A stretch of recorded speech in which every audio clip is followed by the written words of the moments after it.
আসসালামু আলাইকুম ওয়া রাহমাতুল্লাহ।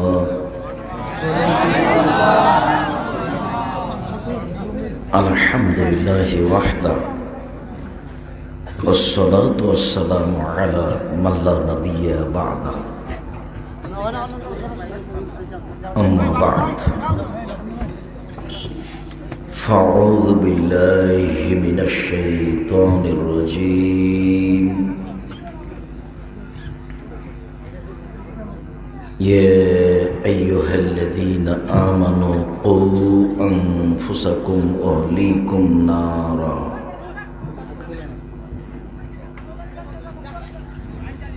عن أبي هريرة رضي الله تعالى عنه قال قال رسول الله صلى الله عليه وسلم كل مولود يولد على الفطرة فأبواه يهودانه أو يمجسانه और इनस्सिरानिही इला आखिरिल हादिस রাওয়াহুল বুখারী মুসলিম। সম্মানিত উপস্থিতি, প্রশংসা আল্লাহর জন্য। শান্তি অবতীর্ণ হোক আল্লাহ রাসূলের উপর সাল্লাল্লাহু আলাইহি ওয়াসাল্লাম। আজকের দিনী বৈঠকে সংক্ষিপ্ত সময়ে বক্তব্যের বিষয় আদর্শ পরিবার। একটা পরিবার কিভাবে আদর্শ ভালো হতে পারে এ ব্যাপারে আমরা এক গুরুত্বপূর্ণ সংক্ষিপ্ত তথ্যবহুল বিবরণের চেষ্টা করব ইনশাআল্লাহুল আজিজ। সম্মানিত দিনী ভাই বোন, আদর্শ পরিবারের উপরে আলোচনা করার পূর্বে আপনাদের সাথে জরুরি কয়েকটি কথা। তার প্রথম কথা হচ্ছে,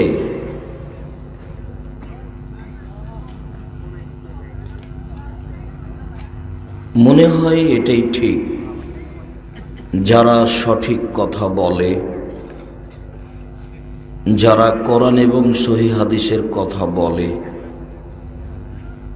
তাদের জনসংখ্যা কম বা তাদের সামাজিক অবস্থা দুর্বল।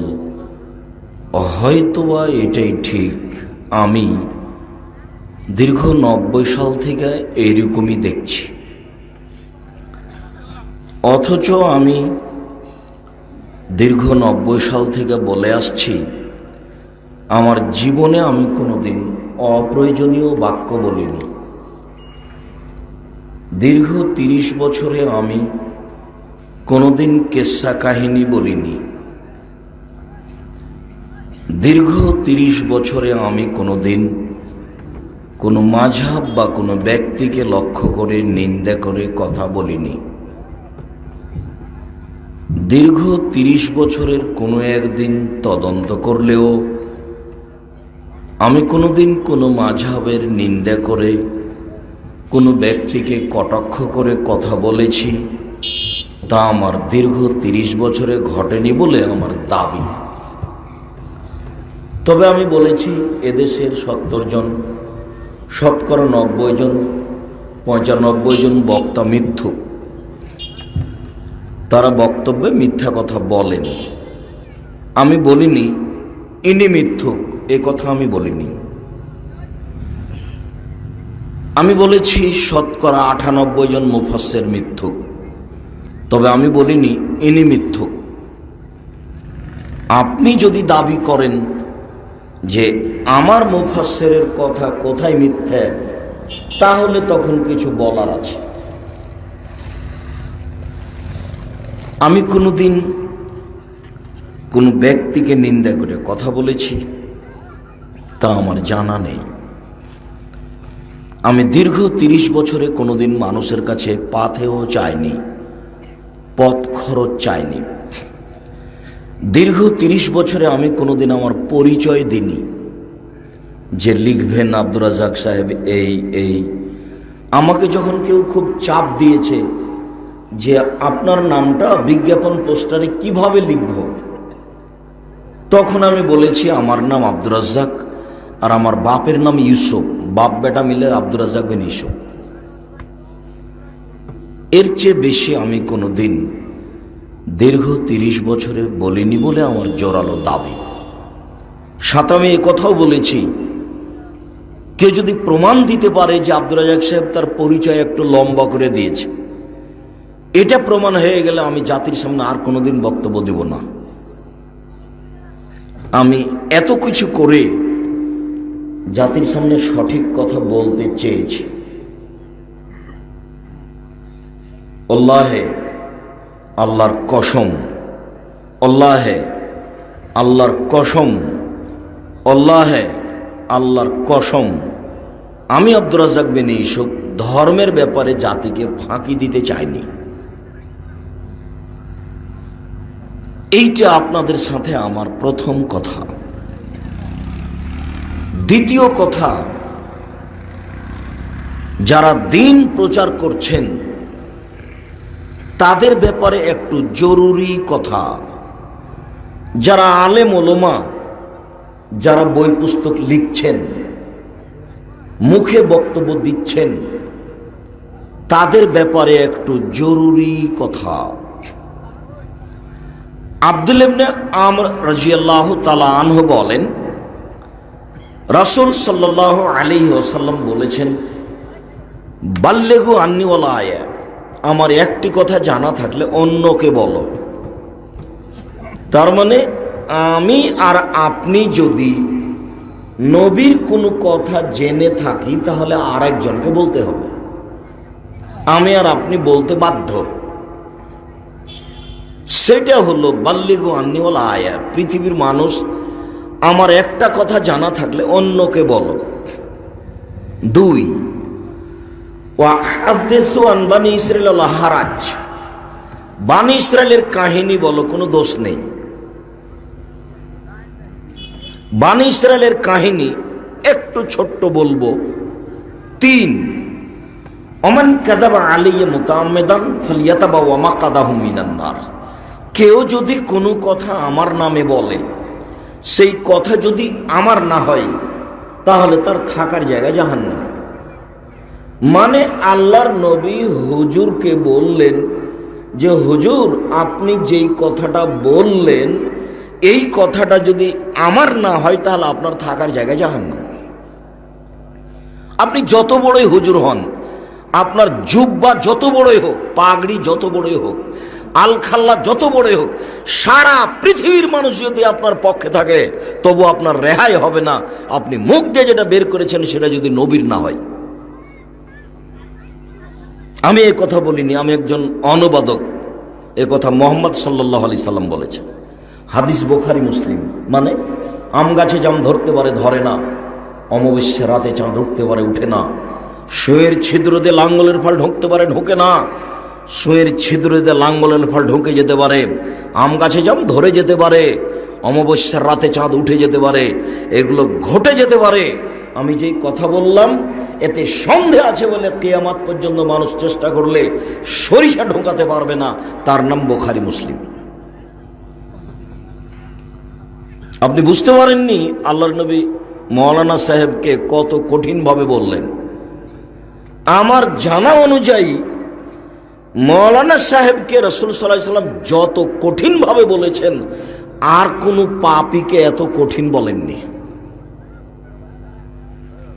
এমন কোনো পাপী পৃথিবীতে নেই, সে সুদখোর হোক, ঘুষখোর হোক, জেনাকারী হোক, আপনার হত্যাকারী হোক, সে যেই হোক না কেন, হুজুর ওপরে আল্লাহ রাসূল, হুজুরের ওপরে মৌলানা সাহেবের ওপরে আল্লাহ রাসূল যত কঠোরতা আরোপ করেছেন পৃথিবীর কোনো পাপীর ওপরে এত কঠোর নয়।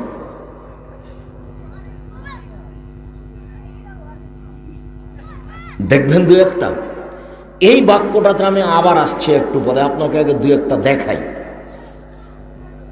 বুখারীর এক বিশাল লম্বা হাদিস আছে, অনুবাদ করলে ঘন্টা পার হয়ে যাবে। ওখানে একটা ঘটনা আছে যে আল্লাহর নবীকে জিবরাইল আর মেকাইল নিয়ে যাচ্ছেন টেনে। তো আল্লাহর নবী একটা লোককে দেখছেন যে চিত হয়ে শুয়ে আছে, আর একজন মানুষের হাতে পাথর আছে, মারছে মাথার উপরে পাথরের বাড়ি, মাথা একেবারে ভেঙে চুরে খান খান হয়ে যাচ্ছে, পাথর ছিটকে দূরে চলে যাচ্ছে, আবার নিয়ে এসে আবার মারছে। আবার পাথরটা দূরে ছিটকে চলে যাচ্ছে। আল্লাহ নবী একবার বললেন, একই কথা, আরে একটা মানুষের মাথাকে এইভাবে পাথর দিয়ে মেরে ভেঙে চৌচির করে দেওয়া হচ্ছে, একে? তখন জিবরাইল বললেন, ইনি মাওলানা মানুষ, ইনি হুজুর মানুষ। হাদিস বুখারী। রাসূল সাল্লাল্লাহু আলাইহি সাল্লাম বলেন, মাওলানা সাহেবকে যখন জাহান্নামে দেওয়া হবে তখন মাওলানা সাহেব ঘুরতে থাকবে, তার নাড়ি দেওয়ার সাথে সাথে তার নাড়ি ভুঁড়িটা বের হয়ে ঝুলে যাবে। জাহান্নামে দেওয়ার সাথে সাথে তার নাড়ি ভুঁড়িটা বের হয়ে ঝুলে যাবে। তখনও নাড়ি ভুঁড়ি নিয়ে ঘুরতে থাকবে। গরুর পায়ে ধান মারার সময় গরু যেমন ধানের উপরে ঘুরে, এটা তো সিলেট জাফলং, আমি জানি না গরুর পায়ে ধান মারা আপনারা দেখেছেন কিনা, দেখেছেন কি? তো গরু যেমন ধানের উপরে ঘুরে পায়ে ধানটাকে থেতলিয়ে বের করার জন্য মাওলানা সাহেব তার ঝুলন্ত নাড়ি ভুঁড়ি নিয়ে ঘুরবে। তখন জাহান্নামীরা সব জমা হয়ে বলবে, মালাক, আরে ব্যাপারটাকে হুজুর, আনতা তা'মুরুনা বিল মারুফ ওয়া তানহাউনা আনিল মুনকার। আরে আপনি তো আমাদের বক্তব্য শোনাছিলেন, ভালো কাজের আদেশ করছিলেন, মন্দ কাজের নিষেধ করছিলেন, হুজুর আপনার কেন এমন? তখন হুজুর বলবে, কি করি, আমরুকুম বিল মারুফ ওয়া আতিহি, আমি ভালো বলেছি, ভালো করিনি যে। হাদিস বুখারী মুসলিম। আল্লাহ নবী বলছেন যে জিবরাইল আমাকে নিয়ে যাচ্ছেন মেরাজ ওপরে। যেতে যেতে দেখি অনেক মানুষ তাদের জিহ্বাকে আগুনের কাঁচি দিয়ে কেটে দেওয়া হচ্ছে। এইভাবে ধরছে, জিহ্বাকে টেনে দিয়ে আগুনের কাঁচি দিয়ে কেটে দেওয়া হচ্ছে। দৃশ্যতে দেখে আল্লাহ রাসূল অবাক হয়ে গেছেন, একই কথা, জিবরাইল মান হাউলায়, এরা কারা? জিবরাইল ব্যাপারটা কি? এরা কারা? জিবরাইল কাদের এভাবে জিহ্বাকে আগুনের কাঁচি দিয়ে কেটে দেওয়া হচ্ছে? তখন জিবরাইল বললেন, হাউলাই খুতবাউন উম্মাতিক, এরা হচ্ছে আপনার উম্মতের বক্তা, যারা বক্তৃতা করে বেড়াতো। আমি অনুবাদক, এমন কোনো মায়ের বেটা পৃথিবীতে জন্ম নেয়নি যে এই কথার ভিতরে দাগ লাগাতে পারে। আমি আব্দুর রাজ্জাক বিন ইউসুফ আমার বয়স পর্যন্ত সময় দিলাম, যতদিন আমি মাটির ওপরে আছি।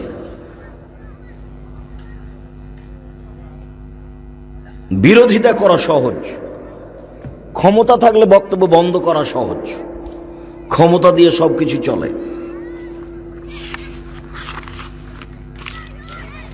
আজ থেকে নিয়ে প্রায় 20, 25, 30 বছর আগে বলেছি, 30 বছর থেকে আগে বলিনি, বলে আসছি যে এখানে একটা হেডলাইন দেওয়া আছে, দোয়া ও খাতমিল কোরআন, ছোট্ট দোয়া দেওয়া আছে। পরের পৃষ্ঠায় দেওয়া আছে 1 পৃষ্ঠা লম্বা করে। 25-30 বছর থেকে প্রতিদিনই বলতে পারেন। কেউ যদি প্রমাণ করে দিতে পারে যে এটা নবীর দোয়া, তাহলে আমি আর জাতির সামনে কোনদিন বক্তব্য দেব না। এমন কোন মায়ের বেটা পৃথিবীতে আছে যে প্রমাণ করতে পারে এই দোয়া নবীর দোয়া, অথচ কোরআন মাজিদের গায়ে লেখা আছে। কে করলো? হুজুর করেছে। কোন হুজুর যার জিভা কেটে দেওয়া হচ্ছে? হুজুরের তো বিচার আর এখন দেখা যাচ্ছে না। হুজুর তো ঠিকই 10 জন ছেলেকে নিয়ে কোরআন মাজিদ পড়ে আপনার বাপের কবরে বক্সিয়ে দিল। এখন আপনি বুঝে নিলেন যে হ্যাঁ ভালো হয়েছে, আমার বাপের কবরে বক্সিয়ে দিয়েছে, ধর্ম পাগল হয়ে গেছে, ধর্ম রাজশাহী চাঁপাইনবাবগঞ্জের হাওয়াই লাড্ডু, দোনো হাত মে লাড্ডু হয়ে চায় করবে। ধর্ম তোমার বাপের সম্পত্তি। ধর্ম একজন মানুষের কথা দিয়ে চলে, যার নাম মুহাম্মদ সাল্লাল্লাহু আলাইহি সাল্লাম। পৃথিবীর কোন মানুষ দিয়ে ধর্ম চলে না, অসম্ভব হতে পারে না। বাপের কবরে নেকি বক্সাতে হলে কোরআন মাজিদ থেকে এইভাবে বলতে হবে। আবু হুরায়রা রাদিয়াল্লাহু তাআলা আনহু বলেন, নবী করিম সাল্লাল্লাহু আলাইহি সাল্লাম বলেছেন, কোরআন মাজিদ পড়ে বাপের নামে নেকি বক্সানো যায়। আবু দাউদ হাদিস নাম্বার এত। দেখি কোন মায়ের বেটা মাটির উপরে আছে সে এভাবে বলতে পারে। আবু হুরায়রা রাদিয়াল্লাহু তাআলা আনহু বলেন, নবী করিম সাল্লাল্লাহু আলাইহি সাল্লাম বলেছেন, কোরআন মাজিদ পড়ে আরেকজনের নামে বক্সিয়া দেওয়া যায়। বুখারী হাদিস নাম্বার এত। কথা বোঝা যায় না? জাফলংয়ে এসে আমি আব্দুর রাজ্জাক বিন ইউসুফ আমাকে কথা বলতে হবে, বাধ্য হয়ে কথা নয়, বললাম না, দুনিয়া থেকে চলে গেলাম। আপনিও যান, সবাই যায়, যাওয়াই তো সবাই। জাহান্নাম তো মানুষের জন্য, আবার হুজুরদের জন্য আরো জটিল। প্রথমে জাহান্নাম উদ্বোধন করা হবে কাকে দিয়ে জানেন? হুজুর, বুখারী মুসলিম। জাহান্নাম উদ্বোধন করা হবে কাকে দিয়ে? মনে থাকবে না মনে হয়? হুজুর, মাওলানা মানুষ। আমি বলিনি, হাদিস বুখারী মুসলিম। বুখারী মুসলিম মানে কি? বুখারী মুসলিম, আবু দাউদ, নাসাই, তিরমিজি, ইবনে মাজাহ, বাইহাকি, দারামি, দাইলামি, দারেকুতনি, মুসলিম সাহেবা, সহিহ হিব্বান, সহিহ আওয়ানা, মুসনাদে হাকিম, মুসনাদে বাজ্জার, মুসনাদে ইয়ালা, পৃথিবীতে যত হাদিস গ্রন্থ আছে সব হাদিসে আছে। এখন আপনার হুজুরের কাছে আছেন কিনা সেটা আমি কেমনে বলি?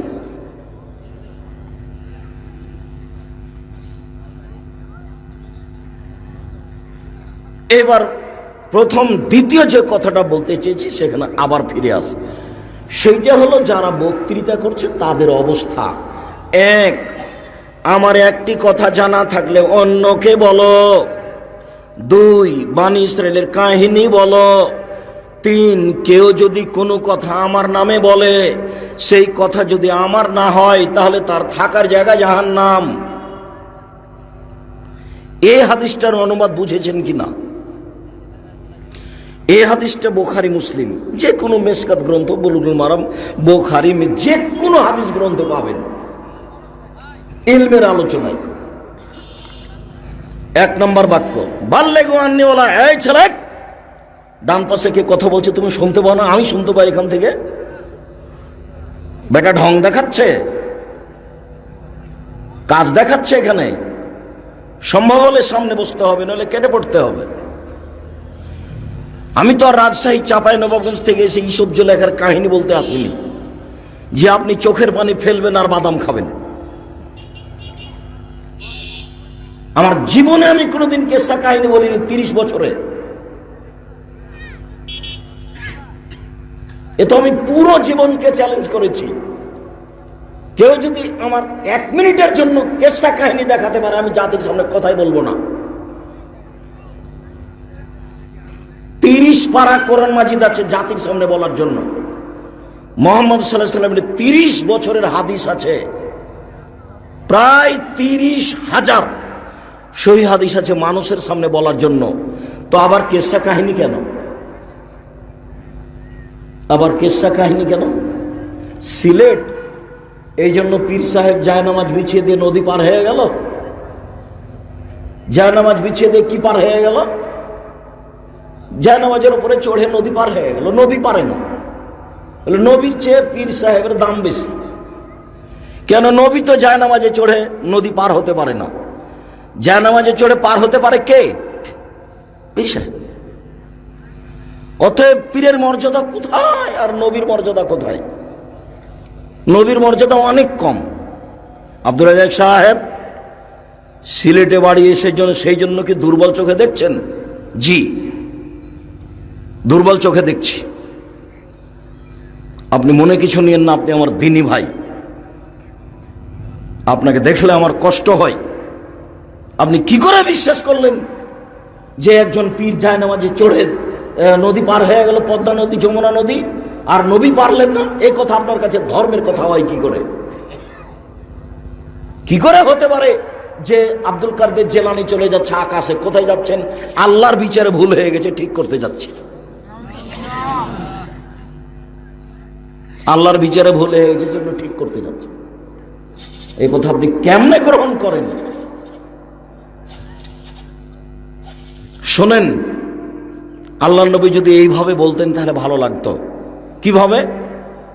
আমার একটি কথা জানা থাকলে অন্যকে বলো। 1। 2, বানী ইসরাইলের কাহিনী বলো। 3, তাহলে তোমরা জান্নাত পাবা। ভালো হতো, মিল থাকতো কথার। 1, আমার একটি কথা জানা থাকলে অন্যকে বলো। 2, বানী ইসরাইলের কাহিনী বলো। 3, তাহলে তোমরা জান্নাত পাবা। তাহলে কথার একটা মিল থাকতো। কিন্তু আল্লাহ নবী এভাবে বলেননি। 1, আমার একটি কথা জানা থাকলে অন্যকে বলো। 2 বনি ইসরায়েলের কাহিনী বলো। 3 কেউ যদি কোনো কথা আমার নামে বলে, সেই কথা যদি আমার না হয়, তাহলে তার থাকার জায়গা জাহান্নাম। জুব্বা যত বড়ই হোক, পাগড়ি যত বড়ই হোক, সারা পৃথিবীর মানুষ যদি তার পক্ষে হয়, স্বয়ং উমার যদি তার পক্ষে হয়, তাকে টিকাতে পারবে না। উমার মানে যে রাস্তা দিয়ে হাঁটতেন, সে রাস্তা দিয়ে শয়তান হাঁটতো না। হাদিস বুখারী মুসলিম। আপনার পীর সাহেব যে রাস্তা দিয়ে হাঁটেন, ও রাস্তায় শয়তান যায় না? শয়তানের ইবলিশের বাবার ক্ষমতা নাই যে উমার যে রাস্তা দিয়ে হাঁটছেন, ওই রাস্তা দিয়ে শয়তান হাঁটতে পারে না। অসম্ভব। এ কথা মুহাম্মদ সাল্লাল্লাহু আলাইহি ওয়াসাল্লাম বলছেন। ও হাঁটতে পারবে না, তার নাম উমার। উমার যদি আপনার পক্ষ হয় বিচারের মাঠে, তবু আপনি একজন হুজুর, আপনাকে রক্ষা করতে পারবে না কেউ, তার নাম বিচারের মাঠ। আমি আপনার এই আল্লাহুম্মা সাল্লি আলা সাইয়্যিদিনা মাওলানা নাবিয়ানা মুহাম্মদ, এই দুরূদ বন্ধ করতে আসিনি। আপনি পড়েন, পড়ে আপনি জান্নাত কিনে নেন, তাতে আমার কি? আমি বলছি এই বাক্য যদি নবীর না হয়, তাহলে আপনার কি হবে? আমি যদি বুঝাতে না পারি, আমি অক্ষম।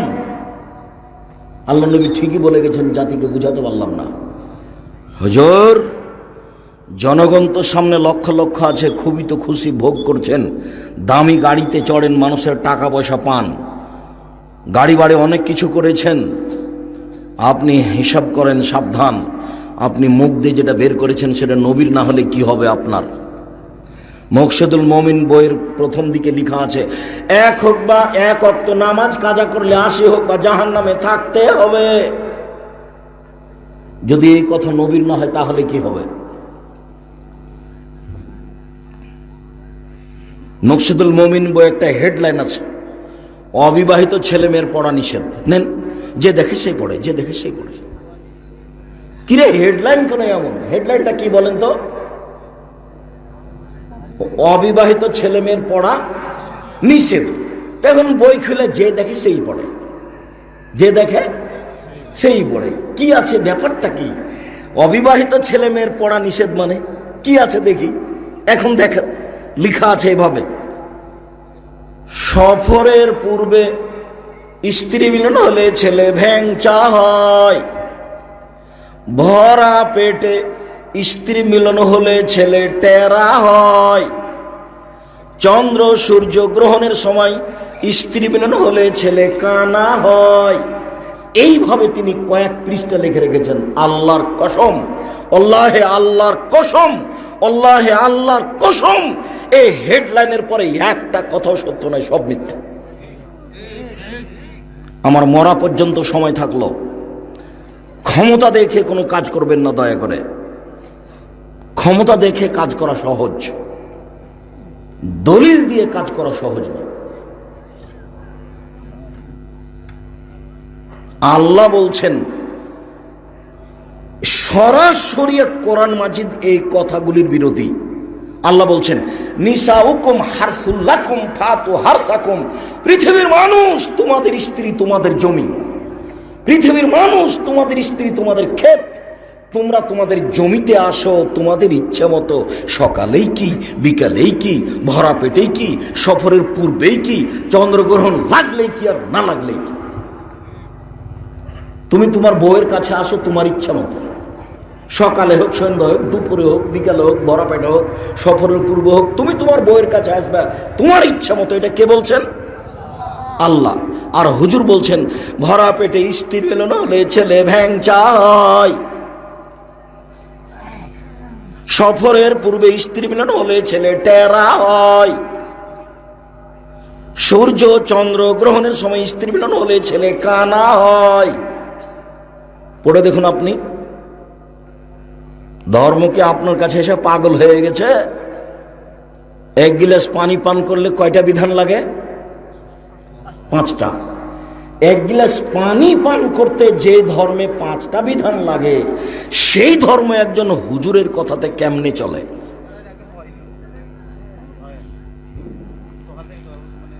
শুধুমাত্র 1 গিলাস পানি পান করতে কয়টা বিধান লাগে? 5টা। 1 ডান হাতে, 2 বসে, 3 3 শ্বাসে, 4 পান শেষে আলহামদুলিল্লাহ। 1 ডান হাত, 2 বসে, 3 শ্বাস, 4 পান শেষে আলহামদুলিল্লাহ, 5 বিসমিল্লাহ। জাযাকাল্লাহ। তাহলে 1 গ্লাস পানি পান করতে কয়টা বিধান লাগে? 5। কার কথা? মুহাম্মদ সাল্লাল্লাহু আলাইহি ওয়াসাল্লামের, কোনো পীরের কথা নয়। 1 গ্লাস পানি পান করতে পারেন না, যাতে 5টা বিধান লাগে, আর আপনি এমনিতেই একজন হুজুরকে ডেকে নিয়ে এসে কোরআন মাজিদ পড়ে বক্সে দিলেন, বাপের সব পাপ ক্ষমা হয়ে গেল। মরার 4 দিন পরে গরু জবাই করে দেশবাসীকে খাওয়াই দিলেন, বাপ জান্নাতে চলে গেল। মরার 4 দিন পরে কি করা হলো? গরু জবাই করে এলাকাবাসীকে খাইয়ে দিলেন। 5 কোটি টাকা দামের গাড়িতে চড়ে এসেছে ওই বাপের মরা গরুর গোশত খেতে, অথচ বাপের নামে যেটা জবে করা হয়েছে সেটা সাদকা, ওটা ময়লা, ওটা ফকির মিসকিন খাবে। আপনাকে আমি কতদিন বললাম যে হোসেন একদিন জাকাতের খেজুরের পাশে বসে আছে, চট করে একটা জাকাতের খেজুর উঠিয়ে মুখে দিয়ে দিয়েছে। যেমন মুখে দেওয়া, আল্লাহ নবী লাফতে উঠে মুখের ভিতরে আঙ্গুল ঢুকিয়ে খেজুর বের করে ফেলছে। হ্যাঁ, তুমি জানো না জাকাত হচ্ছে মানুষের ময়লা? জাকাত আমি খাই না, আমার বংশ খায় না, আমার বাড়ির কাজের লোক খায় না। জাকাত হচ্ছে মানুষের ময়লা। আমি খাই না, আমার বংশ খায় না, আমার বাড়িতে যে কাজ করে সেও খায় না। জাকাত হচ্ছে মানুষের ময়লা, দান হচ্ছে মানুষের ময়লা। আর 5 কোটি টাকা দামের গাড়িতে চড়ে এসে মানুষের ময়লা খেয়ে চলে গেল, তার নাম নাকি ধর্ম। তারা তাও আবার মরার 4 দিন পরে। ওইটা নাকি 3 দিন পরে হবে না, ওইটা নাকি 10 দিন পরে হবে, আর একদিন 40 দিন পরে হবে। তার নাম চালিসা। তো 4 দিন পরে কি গো? ওর নাম কি? 4 দিন পরে একটা সেটা আছে, 40 দিন পরে সেটা আছে একটা।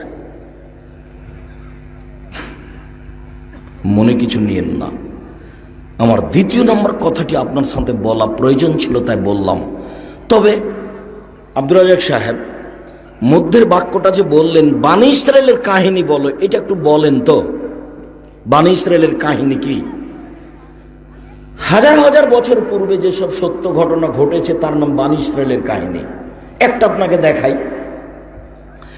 আবু হুরায়রা রাদিয়াল্লাহু তাআলা আনহু বলেন, রাসূল সাল্লাল্লাহু আলাইহি সাল্লাম বলেছেন, লাম ইয়াতাকাল্লাম ফিল মাহাদি ইল্লা সালাসা।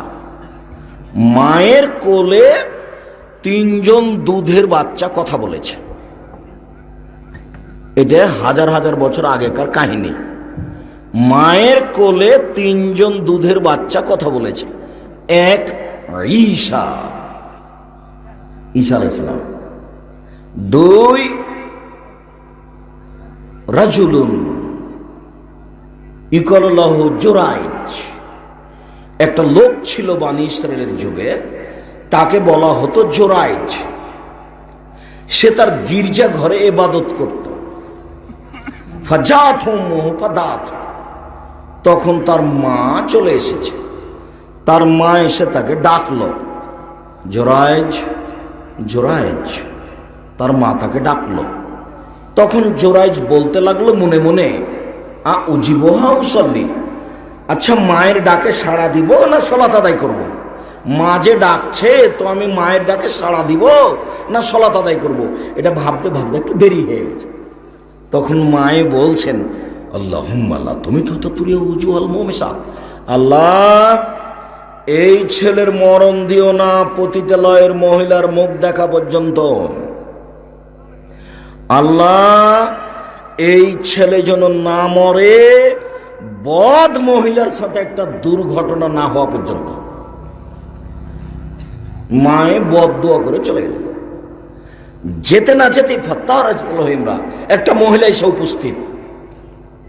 তাকাল্লা মাত্র মহিলা তার সাথে কথা বলল, আপনি আমার সাথে জেনায় লিপ্ত হন, আমি আপনার জন্য এসেছি।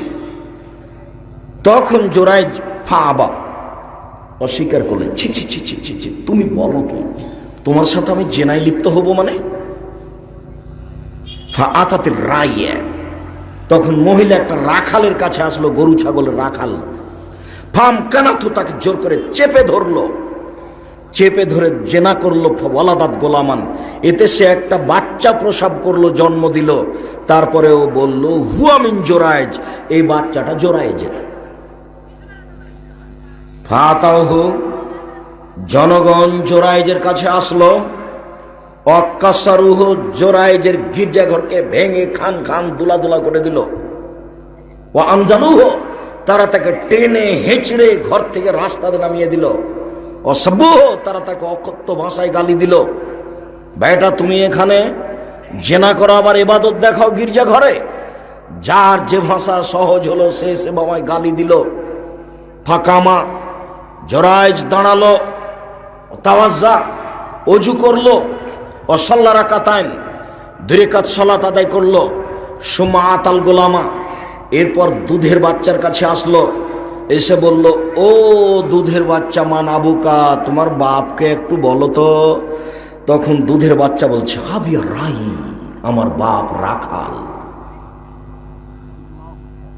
কালু, জনগণ বলল, নাপলি সমাতে কাবিদা হবে, জোরাইজ ভুল হয়েছে আমাদের, তোমার গির্জা ঘর স্বর্ণ দিয়ে বানিয়ে দিব। কালা, জোরাইজ বললেন, লা ইল্লা বিত্তিন, আমার গির্জাঘর স্বর্ণ দিয়ে বানাতে হবে না, মাটি দিয়ে বানাতে হবে, যাহাই ছিল তাহাই করিতে হইবে। হাদিস মুসলিম। এর নাম বানী ইসরাইলের কাহিনী। তো এই কাহিনী যদি আমাদের সামনে বলা হয় তাহলে আমাদের কি লাভ? এক, লাভ সুবিধা এক, ভুলেও যেন কোনো বাপ মা ছেলের নামে বদনাম না করে, বদদোয়া না করে। ভুলেও কোনোদিন বাপ মা যেন ছেলে মেয়ের জন্য বদদোয়া না করে। ছেলে মেরেছে, বুঝলাম। ছেলে গালি দিয়েছে, বুঝলাম। ছেলে ঘর থেকে টেনে বের করে দিয়েছে বাপকে, এটা বুঝলাম। তাড়াহুড়া করে সুন্দর করে অজু করে ঘরে ঢুকে হাত তুলে আল্লাহকে বলেন, তুমি আমাকে ছেলে ফিরিয়ে দাও। আমি এইরকম ছেলে চাইনি। আমি চেয়েছি তোমার কাছে যে আমাকে মাথায় করে সম্মান করে রাখবে। তুমি আমাকে ছেলে ফিরিয়ে দাও। কান্নাকাটি করে বলছেন, চোখের পানি ঝরঝর ঝরঝর করে ঝরছে। 2 ঘন্টা 5 ঘন্টা পরের দিন এসে দেখছি যে ছেলে ঠিকই একবার পা নিয়ে পড়ে গেছে, আব্বা আমার ভুল হয়ে গেছে, আমাকে মাফ করেন, আমি আপনাকে চিরদিন ভালোবাসবো। একেবারে মরা পর্যন্ত ছেলে এখন বাপকে মাথায় করে থাকে। এইটা ছিল আপনার প্রয়োজন। আপনি কেন বললেন তোকে ত্যায্যপুত্র করলাম, তোকে ত্যায্যপুত্র করলাম, তোকে বাড়ি থেকে বের করে দিলাম, তোকে জমি দিব না, তোকে উঠতে দিব না, তোকে ঘরে থাকতে দিব না? এত বললেন কেন? এত বললেন কেন? এক, অত্র হাদিস থেকে শিক্ষা হলো, ভুলেও কোনোদিন বাপ মা যেন ছেলে মেয়ের জন্য বদদোয়া না করে। 2, বাপ মায়ের দোয়া একবারে হাতে হাতে কবুল হয়ে যাবে, মধ্যে কোনো অন্তরাল নেই। 3, কেউ যদি কোনো বিপদে পড়ে তাহলে সুন্দর করে ওযু করে 2 রাকাত সালাত আদায় করে বলতে হবে যে আমি বিপদে পড়েছি। পীরের বাপ কিছু করতে পারবে না। কবরে যার কাছে আপনি বলছেন যে আমার কিছু করে দিন, ওরই যে কি হলো তাই কে জানে। নিজেই বাঁচে কিনা পিটিয়ে হতে একাকার করে দিল। আপনি কি বুঝলেন উপর থেকে যে আপনি সেখানে গেলেন? একটা বুঝমান মানুষ মাছ দিয়ে ভাত খেলে কাঁটা ফেলে খান, কাঁটা সহ খান না। কি করে আপনি বুঝলেন যে যে কবরে আছে তার কাছে কিছু বললে হবে? আয়েশা রাদিয়াল্লাহু তাআলা আনহা কত বিপদে পড়েছেন, কোনোদিন কবরের কাছে, স্বামীর কবরের কাছে বলেননি, ও স্বামী মোহাম্মদ আমি বিপদে পড়েছি গো, তুমি আমাকে একটু উদ্ধার করো। জীবনে কোনোদিন আয়েশা রাদিয়াল্লাহু তাআলা কবরকে বলেননি। বলেন তো আয়েশার স্বামীর নাম কি? রাদিয়াল্লাহু। মুহাম্মদ সাল্লাল্লাহু আলাইহি সাল্লাম। পৃথিবীতে সবচেয়ে দামি মানুষ কে? মুহাম্মদ সাল্লাল্লাহু আলাইহি সাল্লাম। এত বড় দামি মানুষ কবরে আছেন, তা আয়েশা কোনোদিন বললেন না যে আমি বিপদে পড়েছি, একটু উদ্ধার করে দেন। আয়েশার বিপদ আপনি জানেন না, কত বিপদ। আয়েশা রাদিয়াল্লাহু তাআলার যুদ্ধ শুরু হয়েছে আলীর সাথে, কত জীবনে কি ঘটলো তার কোনো হিসাব নাই। একদিন তিনি কবরের কাছে আশ্রয় নেননি। তাহলে অত্র হাদিসের 3 নম্বর শিক্ষাটা কি বলেন তো দেখি? না, মনে হলো না। বনি ইসরায়েলের এই হাদিসের 3 নম্বর শিক্ষাটা কি বলেন তো দেখি? বিপদে পড়লে সুন্দর করে ওযু করে 2 রাকাত সালাত আদায় করে বলতে হবে, হাত তুলে বা যেভাবে হোক, যে আল্লাহ আমি বিপদে পড়েছি, বাঁচাও। এই হাদিসে এটা প্রমাণ হয়। কোনোদিন জীবনে কারো কাছে আশ্রয় নেবেন না, সুন্দর করে ওযু করে 2 রাকাত সালাত আদায় করে সরাসরি বলবেন। পীর লাগবে না, মৌলানা সাহেব লাগবে না, আব্দুর রাজাক লাগবে না, কাউকে লাগবে না। ড্রেনে পড়ে থাকেন আর না হয় 20 বিল্ডিংয়ে থাকেন, যেখানে থাকেন না কেন।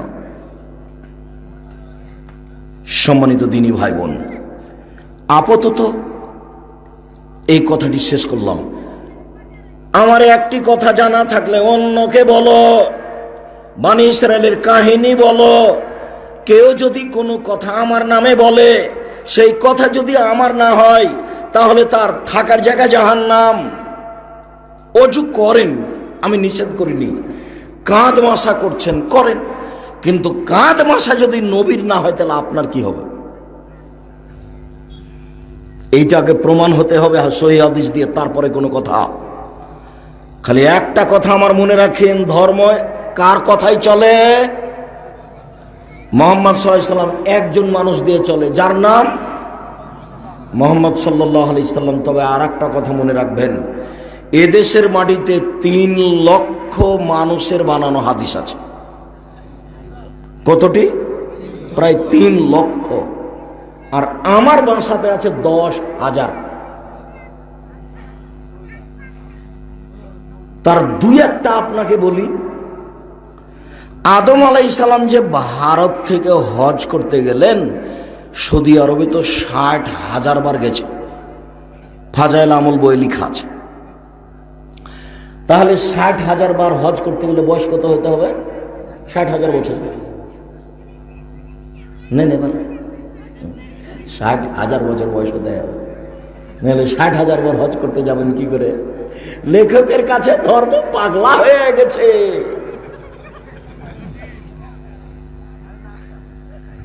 লেখক বলছেন ওখানে যে এমন ভাবে জিকির করতে হবে মানুষে দেখে যেন বলে পাগল।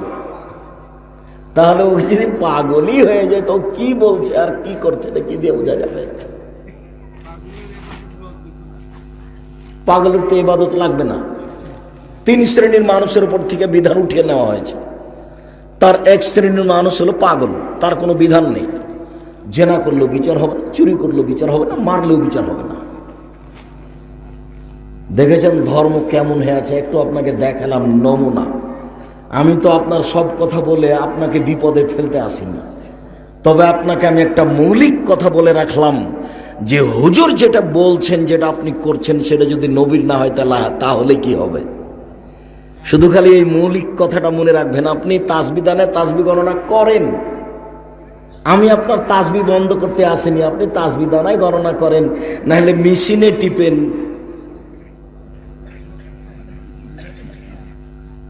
মেশিনে তাসবিহ গণনা করছে, অথচ আল্লাহ নবী বলছেন যে আঙ্গুলে তাসবিহ গণনা করে আঙ্গুল বিচারের মাঠে কথা বলবে। হাদিস সহিহ আবু দাউদ। আপনারা আমি কোনো কর্ম বন্ধ করতে আসিনি, আপনারা এমনি 2-1টা আপনাকে দেখালাম।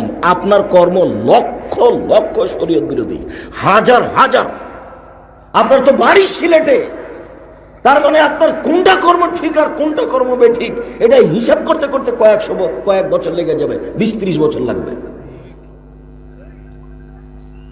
ইসলাম তো সৌদি আরব থেকে বের হয়ে ইরাকে ঢুকেছে, ইরাক থেকে বের হয়ে ইরানে ঢুকেছে, ইরান থেকে বের হয়ে পাক ভারতে এসেছে, পাক ভারতে থেকেছে চিশতিদের কাছে, রাজা যারা মোগলদের কাছে থেকেছে, ওরা ওদের মতো ধর্ম চালিয়েছে 750 বছর।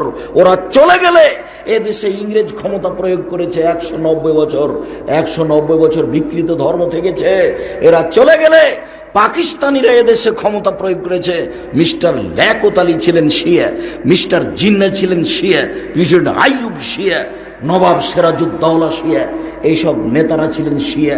কাজে আপনার কাছে সঠিক ধর্ম আছে, আপনি কি করে বুঝলেন? আপনি খুঁজেই পাবেন না সহজে কোনটা সঠিক আর কোনটা বেঠিক। আর সবগুলো আরবিতে লেখা আছে, সত্য মিথ্যা সব কিসে লেখা আছে? আরবিতে লেখা আছে। প্রায় যে 3 লক্ষ হাদিস আছে সব আরবিতে লেখা আছে। আচ্ছা ধরেন কোরআন মাজিদের এটাই, দূরে গেলে তো বুঝতে পারবেন না। এটাই দেখেন, এ দেখেন কত বড় দোয়া, দেখেন তো ভাইজান, গোটাটাই আরবি, 1 পৃষ্ঠে। কিয়ামত পর্যন্ত সময় দিয়েছি। যদি আপনার এই সিলেটের কোনো মাওলানা নয়, সারা পৃথিবীর কোনো মাওলানা যদি এটা নবীর দোয়া প্রমাণ করে দিতে পারে, আমি আব্দুর রাজ্জাক বিন ইউসুফ সিলেট কেন জীবন আর কোনোদিন বাড়ি থেকে বের হব না। কোরআন মাজিদের গায়ে মিথ্যা কথা লেখা আছে ধর্মের নামে। কোরআন মাজিদের গায়ে যদি মানুষ মিথ্যা দোয়া লিখে দিতে পারে, তাহলে বক্তব্য যে কত বলছে তার কোনো হিসাবই নাই। কাহিনী বলতে বলতে রংপুর, দিনাজপুর, খুলনা, বাগেরহাট, সিলেট, মুলিবাজার বলতে বলতে বলছে 3 ঘন্টা বললাম, আরো 6 ঘন্টা লাগবে এই আয়াতের তাফসীর করতে। বলে ভালো কিছু খায় টাকা পয়সা নিয়ে চলে গেল। এইভাবেই হচ্ছে। জানি না আপনার কি হবে আর তার কি হবে। আল্লাহ তুমি মাফ করো। আবার ভালো করে দেখেন, আমি আমার আলোচনায় চলে গেলাম। আমার একটি কথা জানা থাকলে অন্যকে বলো। পৃথিবীর মানুষ, আমি মুহাম্মদ সাল্লাল্লাহু আলাইহি সাল্লাম বলে যাচ্ছি, আমার একটি কথা জানা থাকলে অন্যকে বলো। ও হাদ্দেসুন বানি ইসরাইল, তোমরা বানি ইসরাইলের কাহিনী জাতির সামনে বলো। ওমান কাযা আলাইয়া মুতাআম্মিদান ফালিয়াতাবাউ মাকআদাহু মিনান নার। পৃথিবীর মানুষ, কেউ যদি কোনো কথা আমার নামে বলে, সেই কথা যদি আমার না হয়, তাহলে তার থাকার জায়গা জাহান্নাম। ঘোষণা দিয়ে চলে গেলেন। এইবার এই হাদিস সব জায়গাতে সবাই জানে।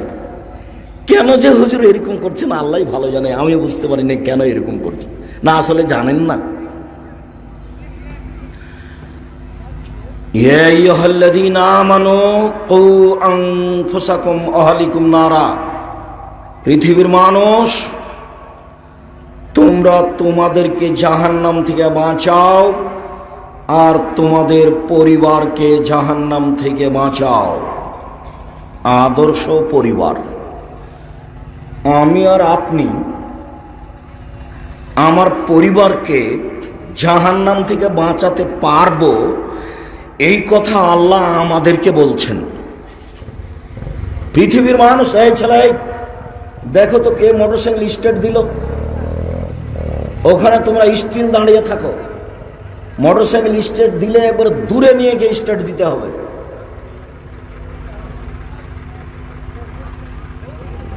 আর আমি জানি না যে আপনারা দাঁড়িয়ে আছেন কেন, বসার জায়গা নেই নাকি? বসার জায়গা থাকলে তো দাঁড়িয়ে থাকার সুযোগ নেই। আপনার যদি বসা সম্ভব না হয় তাহলে কেটে পড়েন। অনেকে আসেনি, আপনিও না আসার মধ্যেই। অনেকেই তো আব্দুর রাজ্জাক সাহেবের বদনাম করতে করতেই সময় চলে গেল। তিনি আসবেন কখন? তো আপনারও যদি সম্ভব না হয় বসা, তাহলে চলে যেতে হবে। আল্লাহর নবী কথা বললে তার সাহাবীগণকে বসতে বলতেন। অনেক বড় লম্বা হাদিস। কথা বললে বলতেন আলজিমু মাকানাকুম, তোমরা নিজ নিজ জায়গায় বসে পড়ো। তো আপনার সামনে যে আমি লম্বা বক্তব্য দিব তা নয়, আর আমি অত বিদ্যাও রাখি না যে ঘন্টার ঘন্টা বক্তব্য দিব। আদর্শ পরিবারের উপরে আমি আপনাকে কিছু বলবো। একদিন এসে যদি শিরক বেদাত সবই বলে দিই, তাহলে তো আর কালকে আসতে দিবেন না। এমনি কত কষ্ট করে কত ত্যাগ তিতিক্ষা করেছেন, তারপরে আসা। পৃথিবীর মানুষ, তোমরা তোমাদেরকে জাহান্নাম থেকে বাঁচাও, তোমাদের ছেলে মেয়ে স্ত্রীকে জাহান্নাম থেকে বাঁচাও। জাহান্নাম থেকে আমরা বাঁচাতে পারবো এ কথা আল্লাহ বলছে। তো কিভাবে বাঁচাতে পারি? দুই তিনটা পরামর্শ। এক, ছেলে মেয়েকে শিরক করতে দিবেন না, তাহলে ছেলে মেয়ে স্ত্রী জাহান্নাম থেকে বেঁচে যাবে। একটা কথা মনে রাখেন, দুনিয়াতে দুটো পাপ আছে যার নিজস্ব ক্ষমতা আছে, অন্য কোনো পাপের নিজস্ব ক্ষমতা নেই। তার একটা পাপের নাম শিরক, আর একটা পাপের নাম বিদাত। বলেন তো কোন কোন কোন দুটা পাপের নিজের ক্ষমতা আছে? শিরক আর বেদাতের। জেনার এই ক্ষমতা নেই, সুদের এই ক্ষমতা নেই, মিথ্যা সাক্ষীর এই ক্ষমতা নেই, হজ না করলে পাপ হবে এর কোনো ক্ষমতা নেই, সালাত আদায় না করলে পাপ হবে বটে কিন্তু তার কোনো ক্ষমতা নেই। শিরকের ক্ষমতা আছে। এক, শিরক করলে অতীতের সব নেকি কাটা যাবে।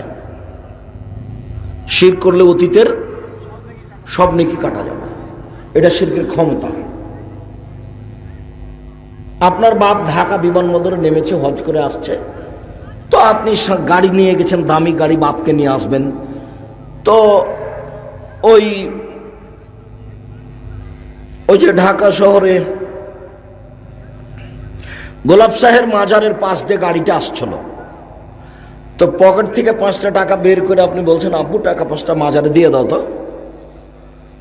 তো আপনি হাজি মানুষ, ধনী মানুষ, ছেলেরা আপনাকে আনতে গেছে, তা আপনি পকেট থেকে বের করে ওখানে 5টা টাকা দিয়ে দিয়েছেন। আপনার যদি এক নেকি থাকে হজের, কোরআন তেলাওয়াতের, নামাজের, রোজার, তাহলে ইসলাম ধর্ম মিথ্যে। এক নেকিও নাই, এটাই চূড়ান্ত। এটা শিরকের ক্ষমতা। শিরকের আর একটা ক্ষমতা, শিরক করলে আল্লাহকে অপমান করা যায়। দেখেন কত ক্ষমতা, দেখবেন একটু বাস্তব দেখবেন। আব্দুর রাজ্জাক সাহেব বাস্তব দেখান তো দেখি, কিভাবে দেখাবেন? এটা তো সহজ। আমাদের চাঁপাই নবাবগঞ্জে মানুষ যদি কথা বলে, ওই সময় যদি টিকটিকে টিকটিক করে, তাহলে আমরা বলে দেখাই, দেখো ঠিক বলেছি, সেজন্য টিক টিক টিক টিক করছে। আমি ঠিক বলছি কি না এটা কে জানে? আল্লাহ। তো আমার মা চাচিরা বলছে যে টিকটিকিও জানে। তো এবার টিকটিকিকে কার সমান করা হলো? আল্লাহর সমান। আল্লাহ তখন কষ্ট পান, আরে আমি যাকে সৃষ্টি করলাম সেই আমার মতো হয়ে গেল, সে আমার মতো জানে। আমাদের চাঁপাই নবাবগঞ্জ জেলায় আমাদের মা চাচিরা ছেলে মেয়েকে জামা কলা খেতে দেন। জামা কলা বুঝেন? যে একসাথে জমা ধরে আছে। তো আমরা খেতে গেলে আমার মা চাচিরা বলতেন, না বেটা, না বেটা, খাইস না বেটা, খাইস না বেটা, খাইলে জোড়া সন্তান হবে। তো যমজ সন্তান কে দিতে পারে? আল্লাহ। আমার মা চাচিরা বলছে যে কলাও পারে। এর নাম শিরক। শিরক তো আমি সিলেটের বললাম না, সিলেটের মানে বিপদ সীমার উপর দিয়ে শিরক আছে। সিলেট শিরক দিয়ে ঢাকা আছে। এর হাতে পায়ে চলাতে, জীবনে খাওয়াতে ফিরাতে, স্ত্রী ছেলে মেয়ে একবারে শিরক দিয়ে ঢাকা আছে। আমি আপনারটা বলছি না, আপনাকে খালি একটা বললাম যে শিরক নামে পাপটার নিজস্ব ক্ষমতা আছে। বলেন তো 1 নম্বর ক্ষমতা কি? অতীতে সব নেকি কাটা যাবে। 2 নম্বর ক্ষমতা, আল্লাহকে অপমান করা হয় শিরক করলে। আর একটা পাপ আছে, তার নিজস্ব ক্ষমতা আছে। বলেন তো সেটা কি? বিদাত। বিদাত করলে ইবাদত কবুল হবে না। আল্লাহুম্মা সাল্লি আলা সাইয়্যিদিনা মাওলানা নাবিয়ানা মুহাম্মদ বালাগাল ওলা বেকামালিহি কাশাফাদ যাবে জামালিহি হাসনাত জামিও খেসালিহি সাল্লু আলাইহি ওয়া আলিহি। আপনি দুরূদটা পড়েন, আমি নিষেধ করিনি, তবে এই দুরূদ যদি নবীর না হয় তাহলে আপনার সব ইবাদত বাতিল, আর কোনটা কবুল হবে না। যতদিন পর্যন্ত আপনি না বলবেন আমি বলছি আস্তাগফিরুল্লাহ ওয়া আতুবু ইলাইহি, জীবনে আর কোনোদিন আমি এরকম বেদাত নামে নেকির কাজ করিব না, তওবা না করা পর্যন্ত আর কোনো ইবাদত কবুল হবে না। এটা হলো বিদাতের ক্ষমতা। বিদাত করলে আর একজনকে অপমান করা হয়। কাকে? মুহাম্মদ সাল্লাল্লাহু আলাইহি সাল্লাম। কেন? মুহাম্মদ সাল্লাল্লাহু আলাইহি সাল্লাম বলেছেন যে দুরূদ পড়তে হবে দুরূদে ইব্রাহিম। কোন দুরূদ পড়তে হবে? দুরূদে ইব্রাহিম। কিন্তু আপনি আরেকটা বানালেন। তখন মুহাম্মদ সাল্লাল্লাহু আলাইহি সাল্লাম বলছেন, অবাক কথা, আমার মান সম্মান রক্ষা হলো না, আমি যেটাকে দুরূদ বললাম সেটা বাদ দিয়ে আর একটা তুমি বানালে, তোমারটার কারণে আর তোমার ইবাদতই কবুল হবে না, কেননা তাতে আমাকে অপমান করা হয়েছে। এই দুইটা পাপের দুইটা ক্ষমতা। আমরা পরিবারকে জাহান্নাম থেকে বাঁচাতে পারি কি করে? এক, ছেলে মেয়েকে শিরক করতে দিব না, তাহলে বেঁচে যাবে। লোকমান হাকিম বলছেন, আব্বু ইয়া বুনাইয়া লা তুশরিক বিল্লাহ ইন্নাশ শিরকা লাযুলমুন আযীম। আব্বু, তুমি শিরক করো না, শিরক পৃথিবীতে সবচেয়ে বড় পাপ। আল্লাহর নবী বলছেন, লা তুশরিক বিল্লাহ ওয়া ইন কুতিলতা ওয়া হুররিকতা। পৃথিবীর মানুষ, তোমরা শিরক করো না, তোমাদেরকে জ্বালিয়ে দেওয়া হলেও, তোমাদেরকে হত্যা করা হলেও। কেউ যদি আপনার সামনে তরবারি ধরে বলে যে এই অষ্টাধাতুর আংটি হাতে দে, অষ্টাধাতুর আংটি হাতে দে, না হলে তোকে শেষ করলাম, তখন আপনি অষ্টাধাতুর আংটি হাতে দিতে পাবেন না,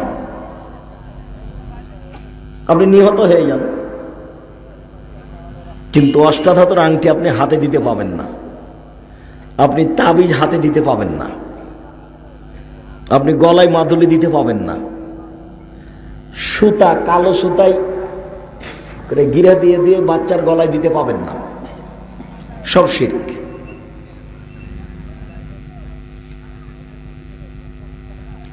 শিরক থেকে যদি ছেলে মেয়েকে বাঁচাতে পারেন তাহলে জান্নাত চলে যাবে। আল্লাহ তাআলা বিচারের মাঠে বলবেন, ইবনা আদম লা আতাইতানি বিকুরাবিল আরজি খাতায়া সুম্মা লাকিতানি লা তুশরিক বিশায়া লা আতাইতুকা বিকুরাবিহা মাগফিরা। এ আদমের ছেলে মেয়ে শোনো, আমি আল্লাহ তোমাদের সামনে বলছি, তোমরা যে আকাশ পরিমাণ জমিন পরিমাণ পাপ নিয়ে এসেছ, তোমাদের পাপে আকাশ জমিন পূর্ণ হয়ে আছে, পাপ আর পাপ। যদি তোমাদের শিরক না থাকে, আমি আল্লাহ এই পরিমাণ ক্ষমা নিয়ে উপস্থিত হয়েছি। আদমের ছেলে মেয়েরা শোনো, তোমার পাপ যত আমার ক্ষমা তত। তোমার যে পরিমাণ পাপ আমার সেই পরিমাণ ক্ষমা, তোমার যে পরিমাণ পাপ আমার সেই পরিমাণ ক্ষমা, তোমার যে পরিমাণ পাপ আমার সেই পরিমাণ ক্ষমা। যদি শিরক না থাকে, বুঝাতে পারিনি শিরক কি এইটা আজকে বললাম না, এমনি দুই একটা বললাম। তবে শিরক যদি আপনি না করেন, ছেলে মেয়ে না করে, তাহলে জান্নাতে চলে গেছে। এক, ছেলে মেয়েকে জাহান্নাম থেকে বাঁচানো যায় কিভাবে, তার 2 নম্বর সূত্র হচ্ছে সালাত, নামাজ। এইখানে 1 মিনিট, মানুষের জীবনে সবচেয়ে জরুরি কাজ কি? মানুষের জীবনে সবচেয়ে জরুরি কাজ হলো সালাত। এর চেয়ে আর কোনো জরুরি কাজ পৃথিবীতে মানুষের জীবন নাই। মানুষের জীবনে সবচেয়ে জরুরি কাজ হলো হালাল রুজি। মানুষের জীবনের সবচেয়ে জরুরি কাজ হলো কোরআন তেলাওয়াত করা। মানুষের জীবনের জরুরি কাজ হলো দোকানপাটে বসে আড্ডা না পিটা। মানুষের জীবনের জরুরি কাজ হলো বদনাম গীবাত না করা। মানুষের জীবনের জরুরি কাজ হলো ছেলে মেয়ের উপরে কঠোর হওয়া। বাড়িতে মার্শাল্লাহ জারি থাকবে, কারফিউ জারি থাকবে। ছেলে মেয়ে কারো কাছে এই বড় মোবাইল থাকবে না যাতে ছবি দেখা যায়। এগুলো মানুষের জীবনের জরুরি কাজ। আল্লাহ তাআলা বলছেন, অমর আহলাহ বিসসালাত ওয়াসতাবির আলাইহা। পৃথিবীর মানুষ, তোমরা নামাজ পড়ো, ছেলে মেয়েকে নামাজ পড়তে বলো। তোমরা সালাত আদায় করো, তোমরা নিজেরা করো, ছেলে মেয়েকে সালাত আদায় করতে বলো। রাসূল সাল্লাল্লাহু আলাইহি সাল্লাম বলেন, মৌরু আওলাদাকুম বিসসালাতুহুম আবনাউ সাব'i সিনিনা ওয়াদরিবুহুম আলাইহুম আবনাউ আশরি সিনিনা। তুমি তোমার ছেলে মেয়েকে সালাত আদায় করতে বলো যখন তার বয়স 7 বছর। পিটিয়ে সালাত আদায় করা যখন তার বয়স 10 বছর। আল্লাহ নবী কোনো সময় বলেননি ছেলেটাকে, এই ছেলে, এই বাচ্চা, তোমার বয়স 7 বছর, সালাত আদায় করো। আল্লাহ নবী কোনোদিন বলেন, এই বাটা, তোর বয়স 10 বছর, সালাত আদায় কর, নাহলে তোর পিটিয়ে দাঁত ভেঙে দেব। এইভাবে আল্লাহ নবী কখনো বলেননি।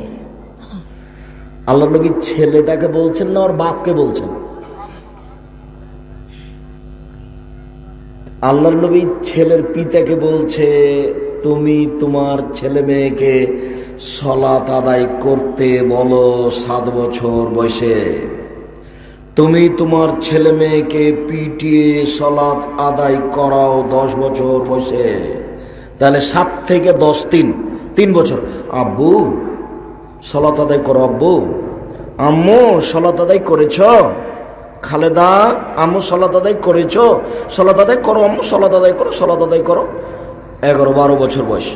আহমদ, জি সালাত আদায় করেছ? জি না, দাঁত ভেঙে দেবো একেবারে, পিঠের চামড়া তুলে দেবো। আগে সালাত আদায় কর, তারপরে কোনো কথা। আমি কার আচরণ বলছি বলেন তো? বাপের। কার গতিনীতি এরকম হবে? বাপের। 15 বছর বয়সে ছেলে মেয়ে নামাজ পড়ে না, তখনও বাপ বেঁচে আছে, এই কথা মিথ্যে। 15 বছর বয়সে কোনো ছেলে মেয়ে যদি নামাজ না পড়ে, তখনও তার বাপ বেঁচে আছে, এই কথা মিথ্যে। মানে আমি আব্দুর রাজ্জাক বিন ইউসুফ কাপুরুষকে বাপ স্বীকার করতে চাই না। ও দেশের সরকারের বদনাম করে বেটা। ওর অধীনে 2টা ছেলে আছে আর 1 বউ আছে। এই 3 জন মানুষকে কন্ট্রোল করতে পারে না ও। কানা কচড়া 2টা ছেলে, তো বাপ মায়ের মতো তো নয়। আরে আপনার বাপের তো ছিল 5টা ছেলে 5টা মেয়ে, 10 ভাই বোন আপনারা। আর আপনার বাপের স্বভাব ছিল মসজিদ থেকে ফকির ধরে আনা, তো 2টা ফকির নিয়ে এসেছে, 12। আপনাদের বাড়িতে ছিল 202 জন কিষান কামলা, 14। তা আপনার বাপ মাকে দিয়ে 16 জন মানুষের ভাত রান্না করতেন আপনার মা ঢেঁকিতে ধান ভেঙে, কোনোদিন অসুবিধা হয়নি। আর আপনার স্ত্রী যেখানে রান্না করে সেখানে আছে গ্যাসের চুলা, ফ্রিজ। এরপরে আপনি মেহমানকে খেতে দিতে পারেন না। আপনাকে আমি কতদিন বলেছি যে আপনার মা, আপনার স্ত্রীকে ফিরে যেতে হবে আপনার মায়ের স্বভাবে। আপনার মায়ের স্বভাবে আপনার স্ত্রী ফিরে না গেলে আপনি মেহমানকে খাবার দিতে পারবেন না, ফকির মিসকিনকে খেতে দিতে পারবেন না। আপনার বাপের একটা স্বভাবের কথা বলি, বৈশিষ্ট্য, আপনার বাপের একটা বৈশিষ্ট্যের কথা বলি। এই ছেলে, এদিকে খেয়াল করো। তোমার বাপ মসজিদ থেকে যখন বের হতেন তখন দেখতেন যে ওই ডান দিকে একজন মুসাফির বসে আছে। কে আপনি? আমি একজন মুসাফির। বাড়ি কোথায়? বাড়ি রাজশাহী। খাওয়া দাওয়া করেছেন? জি না। চলেন আমার সাথে চলেন। বাড়িতে গিয়ে আপনার আম্মা যেটা রান্না করেছে, মানে ও তো 2 কেজি চাউল রান্না করেছে, তো কোনো সমস্যা নাই, 2-1 মানুষ বেশি হলে খেতে পারবে। 12 জন 14 জনের রান্না করা আছে। আর আপনার স্বভাবের কথা বলি, জি, কে আপনি? আমি একজন মুসাফির। বাড়ি কোথায়? রাজশাহী। খাওয়া দাওয়া করেছেন? জি না। চলেন আমার সাথে। খালেদা, একজন মুসাফির আছে, একটু ভাতটা দেখো তো আছে কিনা। হ্যাঁ, তুমি রাতে মেহমান নিয়ে আসো, তোমার ঢং নাই, হিসাব নাই, তুমি রাতে মেহমান নিয়ে এসেছো কিনা। বয়ে এমন ধমক দিল, পরের দিন মসজিদ থেকে বের হচ্ছিলেন, তখন দেখছেন দুইটা লোক বসে আছে। সাহস করে কিছু বললেন না, বাম দিক দিয়ে হেঁটে চলে গেলেন। কেন বললেন তো? কিছু বলতে পারলেন না, কেন বলেন তো? কালকে বউ ধমকিয়েছে যে। আপনার ক্ষমতা নেই আপনি আজকে মেহমান নিয়ে যেতে পারেন মুসাফিরকে। শোনেন, এখন আপনার মায়ের বয়স 80 বছর, যখন আপনার স্ত্রী আপনাকে নাক সিটকানি দিয়ে জোরে বলেছে, এই কথা যদি আপনার মা শুনতে পায়, আপনার মা বিছান থেকে তাড়াহুড়া করে উঠে বলবে, থাক বেটা, বউকে উঠাইস না, আমি খানা পানি গরম করে দিচ্ছি, তুই মেহমানকে দে। এই কথা আপনার মা এখনো বলতে পারে। আর আপনার স্ত্রী বলে না, তার মানে আমি স্ত্রীকে তালাক দিতে বলিনি, তবে পরিবর্তন করার জন্য অনুরোধ জানাচ্ছি। রাসূল সাল্লাল্লাহু আলাইহি ওয়াসাল্লাম বলেছেন, 3টা কাজ করেন, জান্নাত সহজে যাবেন। 1, পরস্পরে সালাম দিবেন। 2, দুস্থ গরিব ফকির মিসকিনকে খেতে দিবেন। 3, মানুষ যখন ঘুমিয়ে থাকবে তখন নামাজ পড়বেন, সালাত আদায় করবেন। 3টে নিরাপদে জান্নাতে চলে যাবেন, নিরাপদে। আল্লাহ রাসূল বলছেন, তাদখুলুল জান্নাতা বিসালামিন, নিরাপদে জান্নাতে চলে যাবে। 1, দুস্থ গরিব ফকির মিসকিনকে খেতে দিতে হবে। 2, পরস্পরে সালাম দিতে হবে।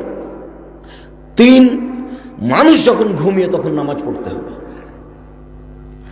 আমাদের দেশের মানুষ বুঝেছে যে মাওলানাকে এবং যারা বড় পদে চাকরি করে তারাকে সালাম দিতে হয়। এটা মিশরে বুঝতে পারেনি, ওরা আবার মন্ত্রীরা ভ্যানওয়ালাকে সালাম দেয়। ওরা বুঝতে পারেনি যে খালি বড়কে সালাম দিতে হয়। ওরা সালাম মানে সবাইকে দিতে হয়, এটাই জানে, যেমন আল্লাহ নবী বলেছে। তো পরস্পরে সালাম দিলে জান্নাত সহজে চলে যাওয়া যায়। তার একটা হলো দুস্থ গরিব ফকির মিসকিনকে খেতে দাও। শুনুন, 150 চাউল রান্না করবেন না, আপনাকে বলছি। 150 চাউল আপনার স্ত্রী রান্না করেছে, দুপুরে মেহমান চলে এসেছে, তখন আপনার স্ত্রী বলছেন, কি করবে 150 চাউল যদি মেহমানকে দাও তাহলে শেষ হয়ে যাবে। এক কাজ করো, মেহমানকে চানাচুর বিস্কুট দিয়ে বিদায় করে দাও। আপনাকে আমি অনুরোধ জানাচ্ছি, মধ্যেখানে কথা বললাম, স্ত্রীকে আপনার মায়ের স্বভাবে ফিরে যেতেই হবে যে কোনো মূল্যে। আপনাকে আপনার বাপের স্বভাবে ফিরে যেতে হবে যে কোনো মূল্যে। ফকির মিসকিনকে, দুস্থ গরিবকে খেতে দিতে শিখতে হবে।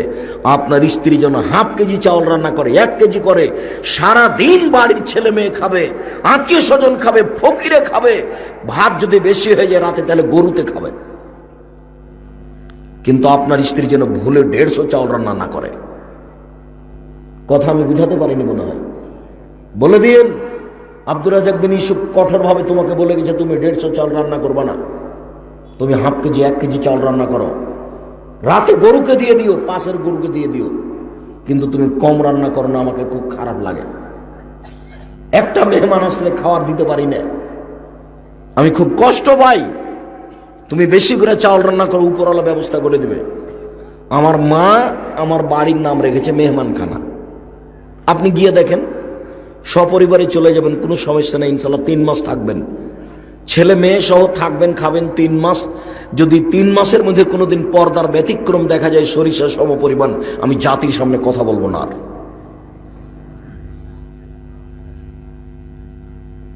মেহমানকে খেতে দিতে হবে, ফকির মিসকিনকে দেওয়া জরুরি। সালাত, 15 বছর বয়সের ছেলে মেয়ে নামাজ পড়ে না, তখনও বাপ বেঁচে আছে, এই কথা আমি মানি না। মানে বাপ বেঁচে আছে, ছেলে মেয়ে সালাত আদায় করে না, এই কাপুরুষ বাপের প্রয়োজন নেই। আরেকজন বলছে, আব্দুর রাজ্জাক সাহেব, ওর বাপই তো নামাজ পড়ে না। এই শয়তানি ত্যাগ করতে হবে, শয়তানি ত্যাগ করে দিন কাটাতে হবে। আজ থেকে আপনি আপনার স্ত্রী নামাজ পড়তে, সালাত আদায় করতে বাধ্য। ছেলে মেয়েকে পিটিয়ে পড়াতে হবে। এই নোংরা জঘন্য বর্বর নীতি বন্ধ করেন। 5 ওয়াক্ত সালাত মসজিদে গিয়ে পড়তে হবে, জরুরি। আপনি পড়তে বাধ্য, আপনার বাপকে পড়তে হবে, পড়তেই হবে, জরুরি আদেশ। 3, আপনি আর আপনার স্ত্রী হচ্ছেন এই বাড়ির মূল দায়িত্বশীল। আল্লাহ রাসূল বলছেন, দেখেন, আর রাজুলু সাইয়্যিদ, স্বামী হচ্ছে কর্তা, অল মারাতু সাইয়্যিদা, স্ত্রী হচ্ছে কর্ত্রী, বাপ হচ্ছে কর্তা, মা হচ্ছে কর্ত্রী। নিজের কাজ করে যে তাকে বলে কর্মী, অপরের কাজ দেখে যে তাকে বলে কর্তা। নিজের কাজ করে যে তাকে বলে কর্মী, অপরের কাজ দেখে যে তাকে বলে কর্তা। আপনি নিজে নামাজ পড়লেন, তখন আপনি কর্মী না কর্তা? কর্মী। তো আপনার ছেলে মেয়ে আছে না, তাকে যদি আপনি নামাজ পড়তে না বলেন তাহলে আপনি কর্তা হলেন কখন? অথচ আল্লাহ রাসূল আপনাকে বলছেন যে স্বামী হলো কর্তা আর স্ত্রী হলো কর্ত্রী, দুইজনকে দায়িত্ব পালন করতে হবে। দায়িত্ব পালন করতে গিয়ে আমি বলেছি, একটু উপস্থিত বৈঠকের মুসলিম বোন শোনেন, এই মেয়ে, বোরকা পরে আছো কেন? ফ্যাশন বোরকা? এই মেয়ে, এই ফ্যাশন বোরকা পরে আছো কেন? শরম হয় না তোমার?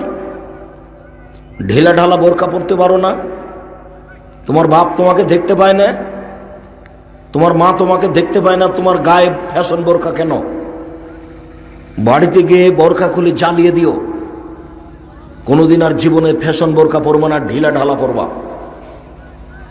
উপস্থিত বৈঠকের মুসলিম বোন, আপনাকে বলছি শুনেন, আপনার ছেলেটা প্রত্যেকদিন মাগরিবের সালাত আদায় করে 6টা 20-এ বাড়িতে ঢোকে। আজকে 6টা 30-এ ঢুকেছে। যখন ঢুকছিল তখন আপনি মাগরিবের সালাত পড়ে সুন্নাত শুরু করতে যাচ্ছেন, আল্লাহু আকবার বলতে যাবেন, তখন ছেলে বলছে আসসালামু আলাইকুম দরজায়। আপনি এখন সুন্নাত পড়তে পাবেন না। আহমদ, জি আম্মু। আব্বু প্রত্যেক দিন যে 6টা 20-এ আসো, আব্বু আজকে 10 মিনিট লেট হলো কেন আব্বু? 10 মিনিট লেট কেন হয়েছে এটা তল্লাশি চালাতে হবে, এটা ফরজ। আর আপনি 2 রাকাত সুন্নাত পড়তে যাচ্ছিলেন মাগরিবের, এটা হলো সুন্নাত। বলেন আপনি সুন্নাত পড়বেন না ছেলের খবর নেবেন? আমি যদি বুঝাতে না পারে আমি অক্ষম। আপনাকে আমি বুঝাতে পারলাম না কর্তা কাকে বলে, কর্ত্রী কাকে বলে। ভাইজান, আমি মনে হয় বুঝাতে পারিনি। আমি তো চাঁপাই নবাবগঞ্জের মানুষ, আপনাকে আমি কতটুকু বুঝাতে পারছি তা আমি স্পষ্ট নই। আপনি যে কর্তা, আপনার স্ত্রী যে কর্ত্রী, তো ছেলে যে 10 মিনিট বাড়িতে পরে ঢুকলো, তা আপনার স্ত্রী কিসের কর্ত্রী? কি করলো? পিটিয়ে 10 মিনিট আদায় করতে হবে। তোমার দেরি করেছো কোথায়? না বললে তোমার দাঁত ভেঙে দেবো। আমি তোমার মা বলছি, দুধ খাইয়েছি আমি, গোসল দিয়েছি আমি, লালন পালন করেছি আমি, মানুষের মতো মানুষ করে গড়ে তুলবো আমি। এই 10 মিনিট তোমাকে আমাকে বুঝিয়ে দিতে হবে তুমি কোথায় ছিলে, নইলে আমি তোমার পিটিয়ে দাঁত খুলে দেবো। আমি তোমার মা বলছি, আদর করি আমি তোমাকে, চুমা খাই আমি তোমাকে, 10 মাস পেটে আমি রেখেছি তোমাকে, দুধ খাইয়েছি আমি, গোসল দেওয়েছি আমি, তেল কাজল দিয়েছি আমি। 10 মিনিট কি করেছো এটা আমাকে বের করে দিতে হবে, নইলে আর তুমি এখান থেকে বের হতে চলতে পারবে না। তার নাম মা। সময় তলিয়ে দেখতে হবে, খাতাগুলি খুঁজে দেখতে হবে, বড় মোবাইল হাতে দিতে হবে না। রাত 10টার সময় তার ঘরে ঢুকতে হবে। বাচ্চা বসে কি পড়ে, বাচ্চা কি করে, ওই ঘরে টিভি থাকবে না, ওই ঘরে বড় মোবাইল থাকবে না। শয়তানকে আপনি চিনতে পারেন না। ভিতর থেকে পাপ করতে বলে যে তার নাম জিন শয়তান, বাহির থেকে পাপ করতে বলে যে তার নাম মানুষ শয়তান। একটা ছেলে পড়ছে, তখন তার বন্ধু এসে বলছে, থাক পড়ে কে বড় লোক হয়েছে, বাদ দে তো, চল আজকে সিনেমা দেখে আসি। এ হলো মানুষ শয়তান, এ হলো মানুষ শয়তান। ছেলেটা পড়ছে, খুব মনোযোগ সহকারে পড়ছে, পড়তে পড়তে চট করে বন্ধ করে দিল, দিয়ে মোবাইলটা চালু করতে লাগলো। মোবাইলটা চালু করতে দেখছে ল্যাংটা মেয়ে আসছে। এখন যে মোবাইল নিয়ে দেখতে লাগলো, বলেন তো কে বলছে তাকে? জিন শয়তান। আল্লাহ তাআলা বলছেন, আল্লাযীনা ইয়াসবিশুনা ফী সুদুরিন নাস মিনাল জিন্নাতি ওয়ান নাস। মানুষের অন্তরে কুমন্ত্রণা দেই, মানুষ শয়তান, জিন শয়তান। মানুষকে পাপ করতে বলে মানুষ শয়তান, জিন শয়তান, আল্লাহ বলছে। মানুষকে পাপ করতে বলে মানুষ শয়তান, জিন শয়তান, এ কথা আল্লাহ বলছে। হাদিস বুখারী মুসলিম, একরাহুল কালামা বাদাস সালাত বাদাল ইশায়ে ওয়া ইয়াকরাহুন নাওমা কাবালাল ইশায়ে। আল্লাহর নবী এশার সালাতের পূর্বে ঘুমিয়ে যাওয়াকে ঘৃণা করতেন। আল্লাহর নবী এশার সালাতের পরে কথা বলাকে ঘৃণা করতেন। আল্লাহর নবী এশার সালাতের পরে কথা বলাকে ঘৃণা করতেন। আল্লাহর নবী এশার সালাতের পূর্বে ঘুমিয়ে যাওয়াকে ঘৃণা করতেন। বুঝাতে পারি না, এশার সালাতের পূর্বে ঘুমানো হবে না, আর এশার সালাতের পরে গল্প চলবে না। কেউ যদি ভোর রাত্রে 3টাতে 2টাতে রাতে উঠতে চায়, তাহলে তাকে রাত 10টায় ঘুমিয়ে যেতে হবে। এই বাচ্চা, ওই ছেলেটা যে উঠে হাঁটছে আপনি দেখতে পাচ্ছেন না? দয়া করে আমাকে কোনো কাজ দেখাবেন না, অল্প সময় ধৈর্যের পরিচয় দিবেন। এই কয়েক মিনিট আপনি পেশাব পায়খানা আমাকে দেখাবেন না, যেহেতু আপনার আমি কোনো কাজ গ্রহণ করি না। কিছুক্ষণ সময় আপনাকে আমি ধীর স্থির ভদ্রতা বজায় রেখে চুপচাপ থাকার জন্য অনুরোধ জানিয়েছি। এমনভাবে বসে থাকবেন পাখি যেন বলে আপনি পাথর, এমনভাবে এক খেলে চেয়ে থাকবেন, মিঠে লাগুক আর তিতে লাগুক। আরে অনেক সময় গান বাজনা শোনেন, আজ না হয় কিছুক্ষণ বসে একটু দিন ধর্মের কথা শুনলেন। যাওয়ার সময় বলে যাবেন, আব্দুর রাজাক সাহেব আপনাকেও সালাম, আপনার বক্তব্যকে সালাম, গেলাম তো হয়ে গেল। আমার বক্তব্য মানতে হবে, এই কথা তো আমি বলিনি কোনোদিন। আমি কিছুক্ষণ আপনাকে ধৈর্য ধারণ করার জন্য অনুরোধ জানাচ্ছি। কেউ যদি রাতে উঠে ইবাদত করতে চায়, তাহলে তাকে রাত 10টায় শুয়ে যেতে হবে। রাত 2টায় ঘুমিয়ে কেউ 3টায় উঠতে পারবে না। অতএব জরুরি প্রয়োজন ছাড়া রাত এসার পরে কোনো কথা চলবে না। যে বাড়িতে রাত এসার পরে গল্প চলে, ওই বাড়িতে বাপ বেঁচে নেই। কাপুরুষ বাপ দিয়ে সংসার চলবে না। 3টে ছেলের 3টে লন্ডনে আছে, টাকা পয়সা ইনকাম করে, তাই বাপে বলছে আমার অনেক টাকা, ছেলে আমার লন্ডনে থাকে। তাই বাপ খুশি, ছেলেকে লন্ডনে পাঠিয়ে দিয়ে বাপ খুশি হয়ে গেছে। ছেলে রেস্টুরেন্টে কাজ করে, সোর বিক্রি করে। কি জবাই করে বিক্রি করে? সোর, শুকুর। এই ছেলে লন্ডন আমেরিকায় রেস্টুরেন্টে গোস্ত কিসের? প্রায় গোস্ত কিসের? সোরের, শুকুরের। বাপ খুশি হয়ে গেছে। শুনুন, আপনাকে বলছি আমি, মনে কিছু কষ্ট নিয়েন না, আপনি বাপ, সব জবাব আপনাকে দিতে হবে। এশার সালাতের পরে ছেলে মেয়ে যদি গল্প করে, জবাব আপনাকে দিতে হবে। এশার সালাতের পরে ছেলে মেয়ে যদি এভাবে টিভি দেখে, মোবাইলে ল্যাংটা মেয়ে দেখে, জবাব আপনাকে দিতে হবে। ছেলে মেয়ে বড় হওয়ার পরে বাপ ছেলে মেয়ে যা পাপ করবে, সমস্ত পাপের জব বাপকে দিতে হবে। আল্লাহ রাসূল বলছেন, মান ওয়ালাদাহু ওয়ালাদুন, কারো ছেলে মেয়ে যদি জন্ম নেয়, ফালিহিসান ইসমাহু, সে যেন ছেলে মেয়ের সুন্দর নাম রাখে। তাই তো বেটার নাম রেখেছে লিটন, আর বেটির নাম রেখেছে রত্না। এটা নাকি বাপ। না হয় আবার অনুবাদ করি, দেখেন তো। মান ওয়ালাদাহু ওয়ালাদুন ফালিহিসান ইসমাহু, যার ছেলে মেয়ে জন্ম নিবে সে যেন সুন্দর নাম রাখে। বাক্যটা আল্লাহর নবী কাকে বললেন বলেন তো দেখি? পিতাকে বললেন, বাপকে বললেন? আমি মনে হয় বুঝাতে পারি না। ফাইজা বালাগা, ছেলে মেয়ে যখন বড় হয়ে যাবে, ফালিজাবে জহু, বাপ যেন ছেলে মেয়ের বিবাহ দিয়ে দেয়। ফাইজা বালাগা, ছেলে মেয়ে যখন বড় হয়ে যাবে, ওলামি জব্বে জহু, ছেলে মেয়ের যদি বিবাহ না দেয়, ফাইনা সাবা ইসমান, ছেলে মেয়ে যদি কোনো পাপ করে, ফাইন নামে ইসমল আবিহে, সেই পাপ তার বাপ মায়ের হবে। আমি তো অনুবাদক। এবার বলেন, মোবাইল যে দেখলো আপনার ছেলে সারা রাত, এই পাপ কার? আমি যদি হাদিসের অনুবাদ বুঝাতে না পারি, আমি অক্ষম। আমি আপনার সামনে কিছু কথা বলছিলাম আদর্শ পরিবার নিয়ে। আদর্শ পরিবার বাপ, আদর্শ পরিবার কার? যেই পরিবারে বাপ হলো কঠোর, পরিবারে কার পূজারি আছে 44 ধারা। 7টার সময় ভ্যানওয়ালা বলছে যে আমি বাড়ি চলে যাব, তাড়াতাড়ি করছি। বলে কেন যাবো বাড়ি গো? বলে ফখরুদ্দিনের যুগ কি যে হয়। রাজশাহী মেডিকেলে ঢুকছি তো এখন কলার ছালাও নেই, কলার ছালও নেই, আর মানুষই নাই মেডিকেলের মধ্যে, মানুষই নেই। অথচ এমনি সময় আপনি এখন যান, মানুষের ঠেলে ঠেল মানে না। তার মানে ক্ষমতা কারফিউ জারি থাকবে বাড়িতে, তার নাম বাপ। আমি বুঝাতে পারিনি আপনাকে বাপ কাকে বলে, আপনাকে আমি বুঝাতে পারিনি মা কাকে বলে। এই ছেলে, তোমার মা তো আসেনি, আসলেও বুঝে না। এটা তো জাফলং, এটা তো সিলেট, এটা তো আর দিনাজপুর নয় যে পুরুষ যা মহিলা তার চেয়ে বেশি।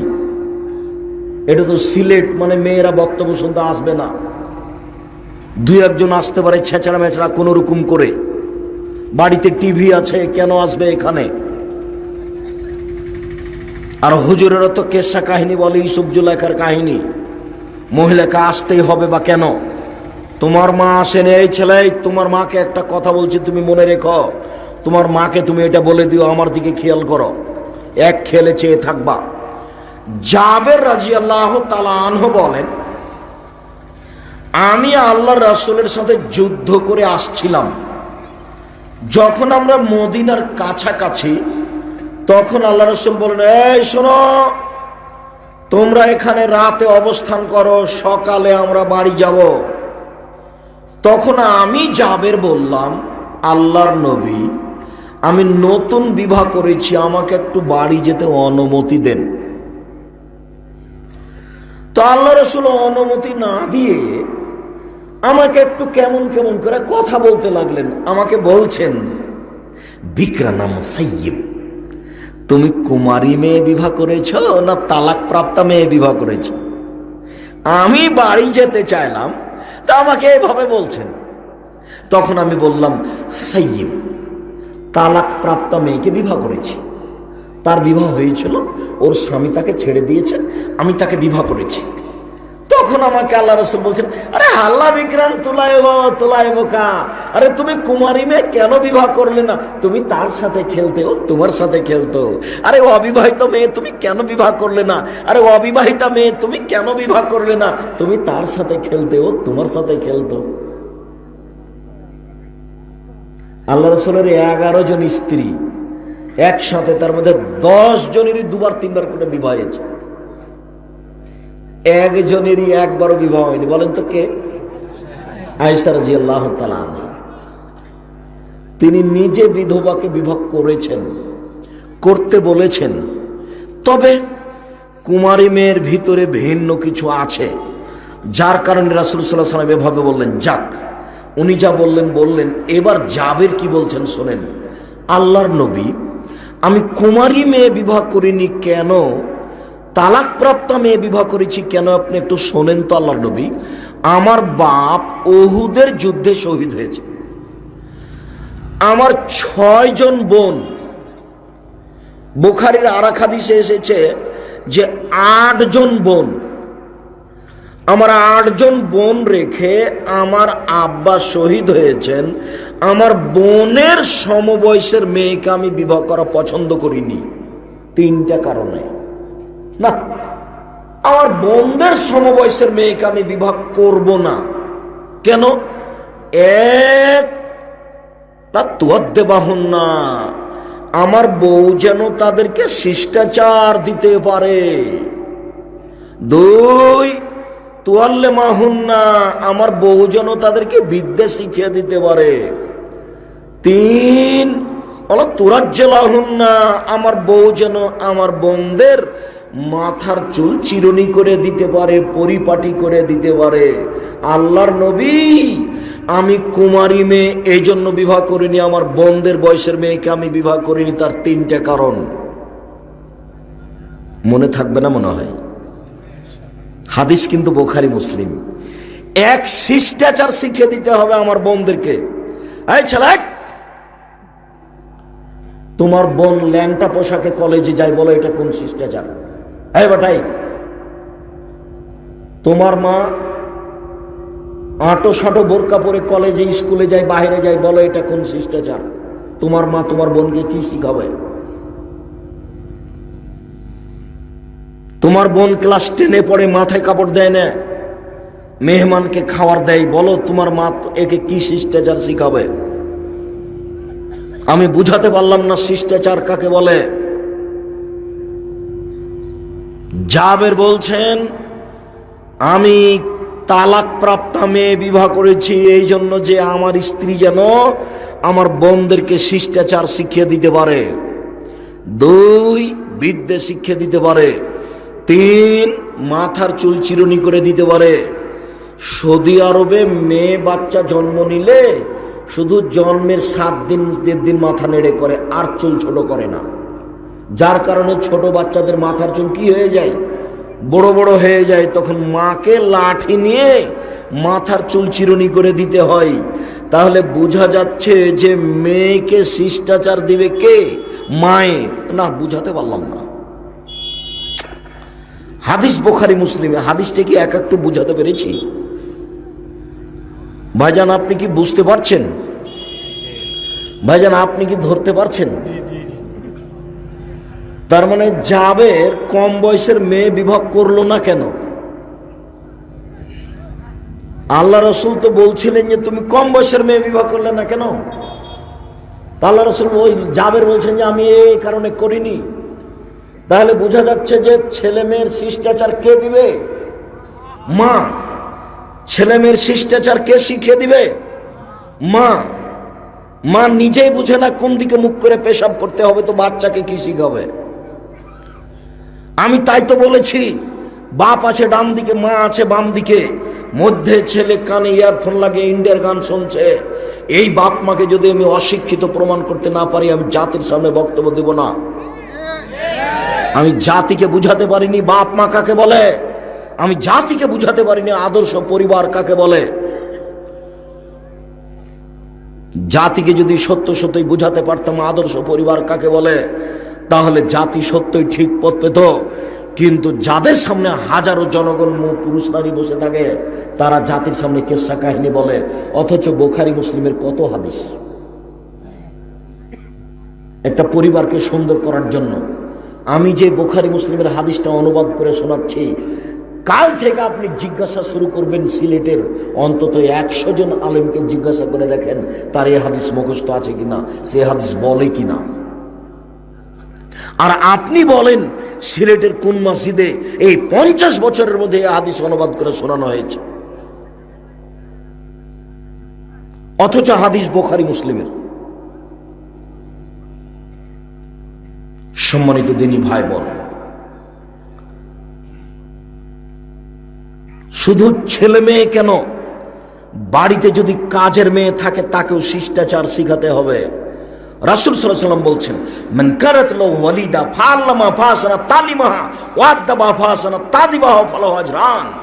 কেউ যদি কাজের মেয়েকে শিখিয়ে দেয়, সুন্দর শিখিয়ে দেয়, কেউ যদি কাজের মেয়েকে শিষ্টাচার শিখিয়ে দেয়, সুন্দর শিষ্টাচার শিখিয়ে দেয়, তাহলে সে ডবল নেকি পাবে। কাজের মেয়েকে শিখিয়ে দিতে হবে, তার মানে সুন্দর শিখিয়ে দিতে হবে। বোঝা যাচ্ছে সব শিক্ষা সুন্দর নয়। আল্লাহ নবী বলছেন, যারা শিক্ষা অর্জন করে তাদের পায়ের নিচে ফেরেশতা পর বিছায়। তো এই ছেলে তুমি ক্লাস 10-এ পড়ো, এই ছেলে তুমি মাস্টার ডিগ্রি পাস করেছো, তুমি কলেজে যাচ্ছ সিলেট সরকারি কলেজে, তো তোমার দাড়ি চাঁচা আছে, হাতে সিগারেট আছে, প্যান্টটা টাকানোর নিচে আছে, তুমি তো পড়ার জন্য কলেজে যাচ্ছ, তাহলে ফেরেশতারা তোমার পায়ের নিচে পর বিছাচ্ছে কিনা বলো? তাহলে সব শিক্ষা সুন্দর নয়। আল্লাহ নবী বলছেন, কাজের মেয়েকে শিখিয়ে দিল, সুন্দর শিখিয়ে দিল, শিষ্টাচার শিখিয়ে দিল, সুন্দর শিষ্টাচার শিখিয়ে দিল, তাহলে বোঝা যাচ্ছে সব শিষ্টাচার সুন্দর নয়। 1 মিনিট। শিষ্টাচার, বাপের ছেলেকে কোলে করে আছে, আর ওর বড় আব্বা বড় ভাই বিদায় নিচ্ছে বাড়ি থেকে, তখন বাপে বলছে ছেলেকে, তোমার আব্বুকে বলো, তোমার আব্বুকে বড় tata bye bye, tata bye bye. এটা একটা শিষ্টাচার। এটা কি? এটা একটা শিষ্টাচার। আল্লাহ রাসূল বলছেন, যখন বিদায় দিবা তখন বলবা, আস্তাগফিরুল্লাহ দীনাকা ওয়া আমানাতাকা ওয়া আখিরা আমালিক ওয়া যাওয়াদাকাল্লাহু তাকওয়া গাফারা যামবাক। বড় আব্বু, আপনার দিনকে, আপনার সব কিছুকে আল্লাহর কাছে গচ্ছিত রাখলাম, আল্লাহ আপনাকে ক্ষমা করুক। আপনি যেখানে থাকুন না কেন, আল্লাহ যেন আপনাকে হেফাজতে রাখে। এইটা হলো একটা শিষ্টাচার। তাহলে কোনটা ভালো শিষ্টাচার আর কোনটা খারাপ শিষ্টাচার?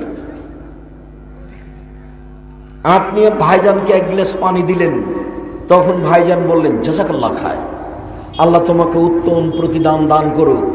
এবার আপনি আমাকে 1 গ্লাস পানি দিলেন, তখন আমি বললাম থ্যাংক ইউ। এটাও শিষ্টাচার, ওটাও শিষ্টাচার। কোনটা ভালো আর কোনটা খারাপ? মোবাইল রিং হচ্ছে, রিং হচ্ছে, অন করে তো আপনি বললেন হ্যালো, এটা একটা শিষ্টাচার। রিং হচ্ছে, অন করে তো আপনি বলছেন আসসালামু আলাইকুম, জি কে বলছিলেন, এটা একটা শিষ্টাচার। বলেন কোনটা ভালো আর কোনটা খারাপ? মেয়ে এখন হাঁটতে পারে, বড় হয়ে গেছে, হাঁটতে পারে। মেয়ের পায়ে দিয়েছেন, পরনে দিয়েছেন পায়জামা টাকনু পর্যন্ত। আপনি আপনার মেয়ের পরনে দিয়েছেন জাঙ্ঘে, এই উরু পর্যন্ত খুলে আছে, উদাম হয়ে আছে। এটাও শিষ্টাচার, ওটাও শিষ্টাচার। বলেন কোনটা ভালো শিষ্টাচার?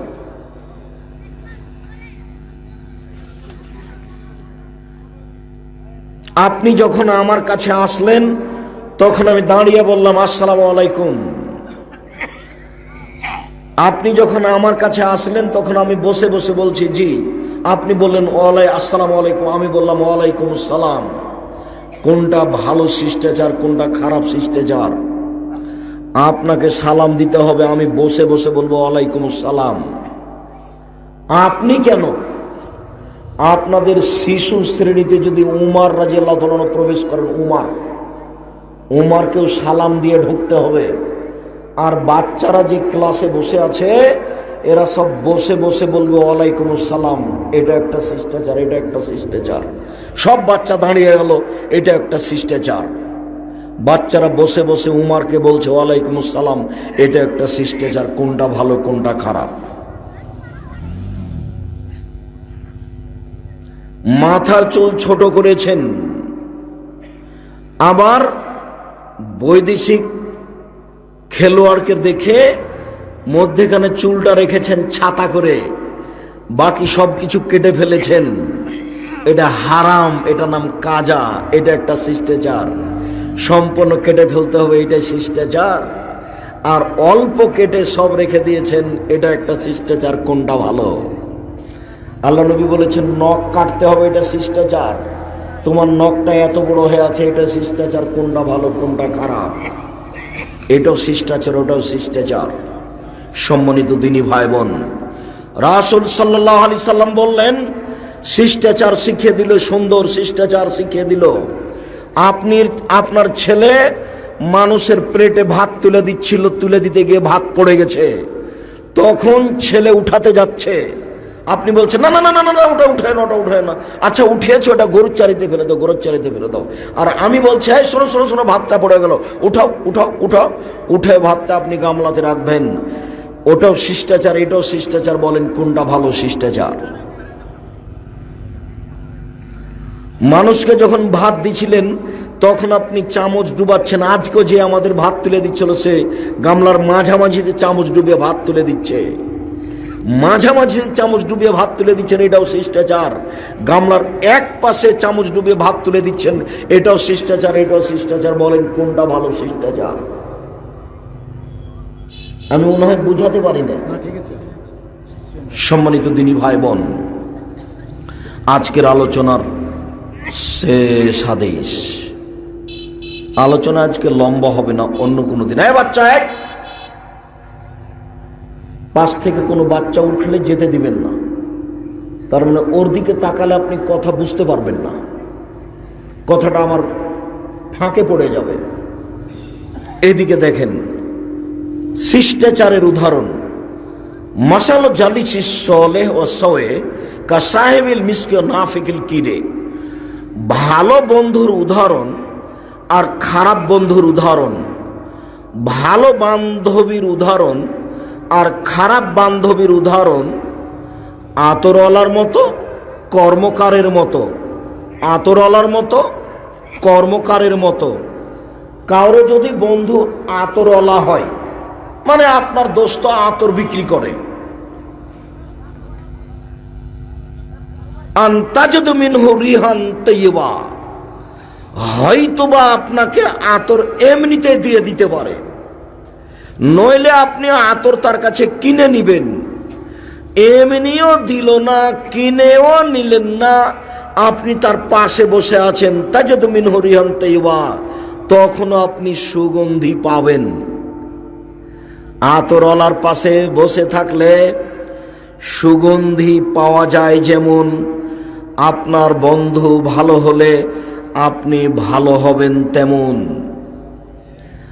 আতরওয়ালার পাশে বসে থেকে আতরের গন্ধ পাওয়া যাবে না, এই কথা যেমন মিথ্যে। আপনার ছেলের বন্ধু ভালো, আপনার ছেলে খারাপ হবে, এই কথা তেমনি মিথ্যে। রাসূল সাল্লাল্লাহু আলাইহি সাল্লাম বলেন, কারো বন্ধু যদি কামার কর্মকার হয়, কামার বুঝি তো, আপনি যদি তার পাশে বসে থাকেন, হয়তোবা কোনো সময় আগুন ছিটকে এসে কাপড় জ্বলে যাবে। যদি কাপড় জ্বলে না যায়, তাজাদু মিনহু রিহান খাবিসা, তাহলে তুমি নাকে মুখে ধোঁয়া তো পাবে। কামারের পাশে বসে থেকে নাকে মুখে ধোঁয়া আসবে না, এই কথা যেমন মিথ্যে। আপনার ছেলের বন্ধু খারাপ, আপনার ছেলে খারাপ হবে না, এই কথা তেমনি মিথ্যে। কামারের পাশে বসে থেকে নাকে মুখে ধোঁয়া আসবে না, এই কথা যেমন মিথ্যে। আপনার মেয়ের বান্ধবী খারাপ, আপনার মেয়ে খারাপ হবে না, এই কথা তেমনি মিথ্যে। মানে আপনার মেয়ের বান্ধবী খারাপ হলে আপনার মেয়ে খারাপ হবেই হবে, এই কথাই সত্য। আপনাকে আমি একটা বাস্তব উদাহরণ দেখাই। দুই বোন, আপনার দুইটা মেয়ে, খুব ভদ্র মেয়ে দুটি, দেখতে সুন্দরী, তারা পড়াশোনা ভালো করেছে।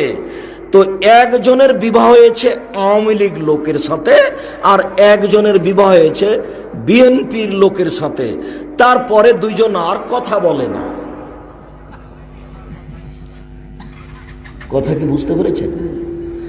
দুই বোন কিন্তু একজনকে আরেকজন ছেড়ে থাকতো না। তো বিবাহ আর 6 মাস যেতে না যেতেই দুই বোনে আপোষে আর কথা বলে না। তার মানে ওই দলের প্রতিক্রিয়া এর ভিতরে এসেছে, এই দলের প্রতিক্রিয়া এর ভিতরে এসেছে। তার মানে পীরের সাথে আপনি ঘুরলে পীরের সাথে আপনিও নাচবেন, ওটা হতে হবে। নাহলে দেওয়ানবাগী যখন বলছেন আমি আল্লাহকে বললাম, তখন আল্লাহ চিন্তিত হয়ে গেলেন। আমি মোহাম্মদ সাল্লাল্লাহু আলাইহি সাল্লামের মেয়ে ফাতেমাকে বিবাহ করেছি, এটা সত্য নয়? জি হ্যাঁ সত্য। ওর কথাতে সবাই সাড়া দিচ্ছে, ও নাকি নবীর জামাই। এই মানুষ ভণ্ড হলে কি এত ভণ্ড হতে হয়? মানুষ খারাপ হলে কি এত নিচে নামতে হয়? কত মানুষ দেখবেন আপনি তার সাথে। এই জন্য নেতার সাথে ঘুরেন, আমি ঘুরতে নিষেধ করিনি। তবে নেতার যেই চরিত্র আপনারও সেই চরিত্র হবে। এই জন্য আমি নিষেধ করে, হে বোকা ছেলে, তুমি যে মিছিল বের করেছো, অমুকের চরিত্র ফুলের মতো পবিত্র, তুমি কি জানো তার চরিত্রের কথা? তুমি তার সাথে সাথে ঘুরে তোমার চরিত্র তেমনই হয়ে গেছে, হতে হবে কথা মুহাম্মদ সাল্লাল্লাহু আলাইহি ওয়াসাল্লাম বলেন। তাই তো আল্লাহর নবী বলেন, কুল্লু মাউলুদিন ইউলাদু আলাল ফিতরা, প্রত্যেকটা ছেলে মেয়ে ইসলামী ধারণ ক্ষমতা নিয়ে জন্মগ্রহণ করে। প্রত্যেকটা মেয়ে মাথায় কাপড় দিতে পারবে, এই ক্ষমতা তার ভিতরে আছে। প্রত্যেকটা ছেলে টাকনুর উপরে প্যান্ট পরবে, এই ক্ষমতা তার ভিতরে আছে। প্রত্যেক মানুষ প্যান্ট কেটে ছোট করবে, এই ক্ষমতা তার ভিতরে আছে। প্যান্ট কেটে ছোট করলো না কেন? মেয়ে মাথায় কাপড় দিল না কেন? মুহাম্মদ সাল্লাল্লাহু আলাইহি সাল্লাম বলছেন, মেয়েকে তার মা মাথায় কাপড় দিতে দেয়নি। ছেলেকে তার বাপ প্যান্ট কেটে ছোট করতে বলেনি, তাই কাটেনি। আল্লাহর নবী এইভাবেই বলছেন। আল্লাহ রাসূল বলছেন, কুল্লু মাউলুদিন ইউলাদু আলাল ফিতরা, প্রত্যেকটা ছেলে মেয়ে ইসলামী ধারণ ক্ষমতা নিয়ে জন্মগ্রহণ করে, কিন্তু তার বাপ মা তাকে ইহুদি করে দেয়, তার বাপ মা তাকে খ্রিস্টান করে দেয়, তার বাপ মা তাকে আগুন পূজক করে দেয়। বাপ মা যেভাবে গড়ে তোলে সেইভাবে ছেলে মেয়ে গড়ে উঠে। স্কুলে গিয়ে দর্জির ছেলে মেয়ে দর্জির গল্প করবে, স্কুলে গিয়ে মাস্টারের ছেলে মেয়ে মাস্টারের গল্প করবে, স্কুলে গিয়ে ব্যবসায়ীর ছেলে মেয়ে ব্যবসার গল্প করবে। বাপ যেভাবে ছেলে মেয়েকে গড়ে তুলবে, ছেলে মেয়ে সেভাবে গড়ে উঠবে। একে বলা হয় চাঁপাই নবাবগঞ্জের ভাষায় সঙ্গদোষে লোহা ভাসে। সঙ্গদোষে লোহা ভাসে। লোহা যদি সুরমা নদীতে ফেলে দেন তাহলে ডুবে যাবে, তবে লোহাকে যদি কাঠের সাথে লাগিয়ে দেন তাহলে লোহা ভাসবে। সঙ্গদোষে লোহা ভাসে। লোহা কাঠের সাথে লেগে গেছে, এখন ভাসছে। যদি কাঠ থেকে খুলে দেন তাহলে ডুবে যাবে। সঙ্গদোষে লোহা ভাসে। বান্ধবী খারাপ তাই মেয়ে খারাপ। আপনার মেয়ের সবচেয়ে খারাপ বান্ধবী মোবাইল, আপনার ছেলের সবচেয়ে খারাপ বন্ধু মোবাইল। আপনার ছেলে মেয়েকে ধ্বংসের পথে নিয়ে গেছে মোবাইল। রাসূল সাল্লাল্লাহু আলাইহি ওয়াসাল্লাম বলেছেন, আমার জীবনে বড় ভয়, আমার জীবনে বড় ভয়, আমার উম্মাত গোপন পাপে লিপ্ত হবে, এটাই আমার ভয়। আমার জীবনে বড় ভয়, আমার উম্মাত জেনায় লিপ্ত হবে, এটাই আমার ভয়। আমার জীবনে বড় ভয়, আমার উম্মাত গোপন পাপে লিপ্ত হবে, এটাই আমার ভয়। ছেলেটা আছে জাফলঙ্গে আর মেয়েটা আছে লন্ডনে, দুইজনে কথা বলছে। এক পর্যায়ে দুইজনের পরনে কাপড় নেই, কেউ দেখে না কাউকে, অন্য মানুষ তাদেরকে কেউ দেখে না, অথচ দুইজন পরস্পরকে দেখতে পাচ্ছে। আশ্চর্য গোপন পাপ। গোসলখানাতে ঢুকলেই মানুষ হস্তমৈথুন করে পাপ করছে, অথচ তা কাবিরা গুনাহ, মহাপাপ। আমার জীবনে বড় ভয়, আমার উম্মাত গোপন পাপে লিপ্ত হবে। মোবাইলের মাধ্যমে শতকরা 1999 জন মানুষ গোপন পাপে লিপ্ত। তাহাজ্জুদ পড়ার পরেও পরিস্থিতি এত জটিল, তার তাহাজ্জুদ, তার কোরআন তেলাওয়াত, তার তাসবিহ তাহলিল কিছুই টিকছে না। 50-60 বছর বয়স বাপের, ছেলে মেয়ে সব বাহিরে পড়াশোনা করছে, তাহাজ্জুদ পড়তে উঠেছে, 4 রাকাত পড়েছে। এরপরে মনটা কেমন কেমন হয়ে গেল। বড় একটা টিভি আছে, টিভিটা চালু করে দিয়ে মিনিটের মধ্যে চলে গেল বাহিরে, ল্যাংটা মেয়ে নাচছে, কোথায় তাহাজ্জুদ হারিয়ে গেল। আমার জীবনে বড় ভয়, আমার উম্মাত গোপন পাপে লিপ্ত হবে, এটা আমার ভয়। আপনার মেয়ের সবচেয়ে খারাপ বান্ধবী মোবাইল, আপনার মেয়ের সবচেয়ে খারাপ বান্ধবী টিভি, আপনার ছেলের সবচেয়ে খারাপ বন্ধু মোবাইল। আপনার ছেলের সবচেয়ে খারাপ বন্ধু টিভি। জাতিকে আমি কি দিয়ে বুঝাই এগুলি কত খারাপ। রাসূল সাল্লাল্লাহু আলাইহি ওয়াসাল্লাম বলছেন, আমার জীবনে তিনটি বড় ভয়। পৃথিবীর মানুষ, আমার জীবনে তিনটি বড় ভয়। এক, আইম্মাতাম মুজিল্লিন, ভ্রান্ত হুজুর। হুজুর হবে ভ্রান্ত, এটা আমার ভয়। হুজুর নগদ বলছে যে কোরআন মাজিদ পড়ে বক্সে দাও। হুজুর তাও নাচছে জিকিরের সাথে সাথে বড় মঞ্চে, দেখেননি আপনারা? হুজুরও নাচছে, নাচতেছে কিভাবে যে জিকির করলো দেখছি বাঁশের উপরে চড়ে নিয়েছে, বাঁশের উপরে চড়ে জিকির করছে। অথচ রাসূল সাল্লাল্লাহু আলাইহি ওয়াসাল্লাম বলছে, হাই, চুপে চুপে জিকির করো। তুমি যাকে ডাকছো সবকিছু দেখে, তুমি যাকে ডাকছো সবকিছু শুনে, অতএব চুপে চুপে জিকির করো। ইজনাদ রাব্বাহু নিদান খাফিয়া।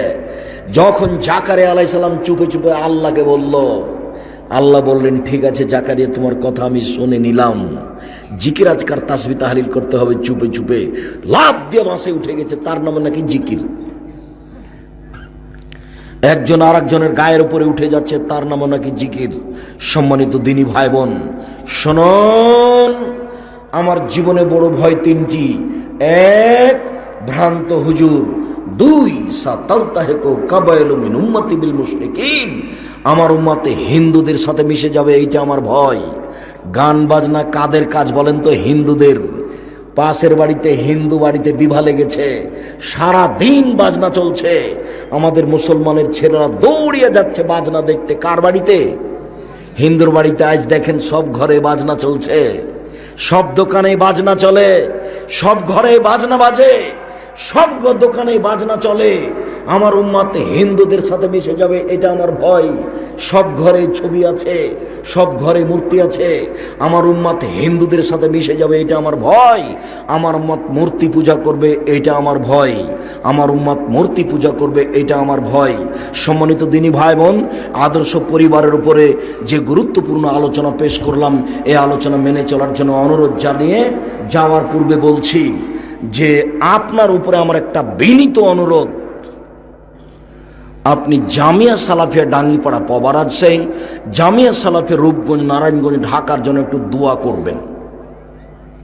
আমার মনে বড় সাধ, এ দেশের মাটিতে আমি উন্নত মানের প্রতিষ্ঠান গড়বই গড়ব, যেখানে ছেলে মেয়ে বাংলা ইংরেজি আরবি উন্নত মানের শিক্ষা অর্জন করে জাতির অন্যায়ের বিরুদ্ধে লড়বে মুখে কলমে মিডিয়ায়। তার একটি কলম হচ্ছে মাসিক আল ইতেশাম পত্রিকা, যাতে 50টা প্রশ্নের উত্তর আছে। 10 জন মুফতি আছেন ফতোয়ার জন্য, 10 জন গবেষক আছেন চিন্তা ভাবনা করার জন্য, 14 জন কর্মচারী আছে একটা পত্রিকার পিছনে, তার নাম মাসিক আল ইতেশাম পত্রিকা। আর আব্দুল্লাহকে সবাই চিনেন। আব্দুল্লাহর একটা মিন্নাতুল বারি বুখারীর ব্যাখ্যা আছে, ব্যতিক্রম ব্যাখ্যা। আব্দুল্লাহর একটা বই আছে রুজি রিজিক, মানে কেন রুজিক বাড়ে, কেন রুজিক কমে, কেন জীবনে সংকীর্ণতা নেমে আসে। এই বইটি অন্তত 10 বার পড়বেন। রিজিক, আব্দুল্লাহ বিন আব্দুর রাজ্জাক। এরপরে আমার দুয়ার বই আছে, কি কি বই আছে সেগুলো একটু নিয়ে যাওয়ার চেষ্টা করবেন। আর জামিয়া সালাফিয়ার জন্য দোয়া করবেন। জামিয়া সালাফিয়া সিলেটের মাটিতে গড়তে চায়, আল্লাহ যেন সিলেটের মাটিতে জামিয়া সালাফিয়া কবুল করেন। মর্মে সকল দিনী ভাই বোনকে আদর্শ পরিবারের উপরে সচ্চার সাবধান সতর্ক হয়ে পরিবারকে সুন্দর করার জন্য অনুরোধ জানাচ্ছি। সাথে সাথে আমাদের মতো আলেম ওলামা থেকে দিন শিক্ষা নেওয়ার ব্যাপারে সতর্ক সাবধান থাকার জন্য অনুরোধ জানাচ্ছি। সাথে সাথে যেসব বই পুস্তকগুলি আছে, বিশেষভাবে মাসিক আল ইতেশাম পত্রিকা 20 টাকা মূল্য, বড় কথা নয়। আর আব্দুল্লাহর বইটা রিজিক 70 টাকা, বড় কথা নয়। আর দুয়ার বইটা যাতে 36টা হাদিস আছে বুখারী মুসলিম থেকে হাত তুলে দোয়া করার ব্যাপারে, হাত তুলে দোয়া করা একটি গুরুত্বপূর্ণ বিষয়। 16টি স্থানে হাত তুলে দোয়া করার কথা উল্লেখ করা হয়েছে। এই দুয়ার বইটি সহ আর কোনো যদি বই থাকে তাহলে বইগুলি সংগ্রহ করবেন। অনেক দূর থেকে নিয়ে আসা হয়েছে আপনাদের জন্যই। সঠিক আকীদা আদর্শের বই থাকলে আপনার ছেলেমেয়েরা আপনারা পড়ে অনেক সময় সঠিক পথ পাবেন। সমস্ত দিনী ভাই বোনকে আমাদের আলোচনা মেনে চলার অনুরোধ জানিয়ে বইগুলি স্টেজ থেকে সংগ্রহ করার অনুরোধ জানিয়ে, কোথায় আছে বইগুলি? ও বাম পাশে এখানে পাশে আছে। দিনী ভাই বোনকে সবাইকে বইগুলো সংগ্রহ করার জন্য অনুরোধ জানাচ্ছি। আমি এখানে বসে আছি, বড় কথা নয় ৭৭ টাকা, বড় কথা নয় ৮০ টাকা, বড় কথা নয় ২০ টাকা, এটা শেষ হয়ে যাবে। কালকে হয়তো টাকাটা নিয়ে গেলেন, কোথায় শেষ হয়ে গেল। সবাইকে আমি বইগুলি সংগ্রহ করার জন্য অনুরোধ জানাচ্ছি।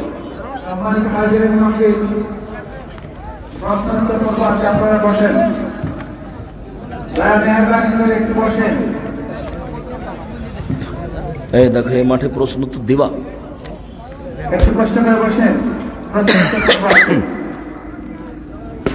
আচ্ছা, বাম পাশ থেকে আপনারা বইগুলি সংগ্রহ করেন আর আমি কিছু কিছু প্রশ্নের উত্তর দিতে থাকি। কিয়ামতের মাঠে নেকি ও পাপের পাল্লা যদি সমান হয়ে যায় তাহলে কি করা হবে? নেকি ও পাপের পাল্লা সমান হয়ে গেলে তার থাকার জায়গা আরাফা, হ্যাঁ, আরাফ নামে একটা জায়গা আছে, সেখানে থাকবে। আপনারা কি বলেন লা ইলাহা ইল্লাল্লাহ বলা শিরক? লা ইলাহা ইল্লাল্লাহ মুহাম্মদ রাসূলুল্লাহ আমরা বলা শিরক বলি না, তবে লা ইলাহা ইল্লাল্লাহ মুহাম্মদ রাসূলুল্লাহ বলার হাদিস জয়ীফ। আমরা বলি এটা সানাদান জয়ীফ, মানান সই অর্থগতভাবে। তার মানে লা ইলাহা ইল্লাল্লাহ মুহাম্মদ রাসূলুল্লাহ যে অর্থ প্রকাশ করে, আশহাদু আল্লা ইলাহা ইল্লাল্লাহ ওয়া আশহাদু আন্না মুহাম্মাদুর রাসূলুল্লাহ সে অর্থ প্রকাশ করে। এই জন্য লা ইলাহা ইল্লাল্লাহ মুহাম্মদ রাসূলুল্লাহ বলা যায়। বড় তাবিজ দেই কে? বড় হুজুর। বড় হুজুর ছুটে গেছে তো। বড় হুজুর তাবিজ দেই, তার পিছনে নামাজ চলবে কি? জি না। যারা তাবিজ দেয়, তাবিজ কবজ করে, তাদের পিছনে সালাত হবে না। বিড়ি, সিগারেট ও তামাক, জর্দা এই সবের নাম কোরআন ও হাদিসে নেই, তাহলে হারাম হয় কিভাবে? জি, আপনার বিড়ি, তামাক, জর্দার নাম দিতে দিতে তো কোরআন মাজিদ ভর্তি হয়ে যাবে। তাই একটা বাক্য শোনো তো আল্লাহর নবীর, তোমার মিল খায় কিনা তোমার কথার সাথে। আল্লাহ নবী বলেছেন, মাস কারা কাসিরুহু ফাকালিলুহু হারামুন, যে জিনিস বেশি খেলে বিবেক নষ্ট হবে তার কমও হারাম। তো তোমাদের যারা জর্দা খায় তাকে একবার বসে হাফ কেজি জর্দা খাইয়ে দাও তো। হাফ কেজি বা 1 কেজি জর্দা খাওয়ানোর পরে তার যদি বিবেক ভালো থাকে তাহলে এটা হারাম নয়। আর যদি তার বিবেকের ক্ষতি হয় তাহলে জর্দার একটা কণাও হারাম। আল্লাহ রাসূল এমন বাক্য বলেছেন যে বাক্য পৃথিবীর সব জায়গায় চলবে।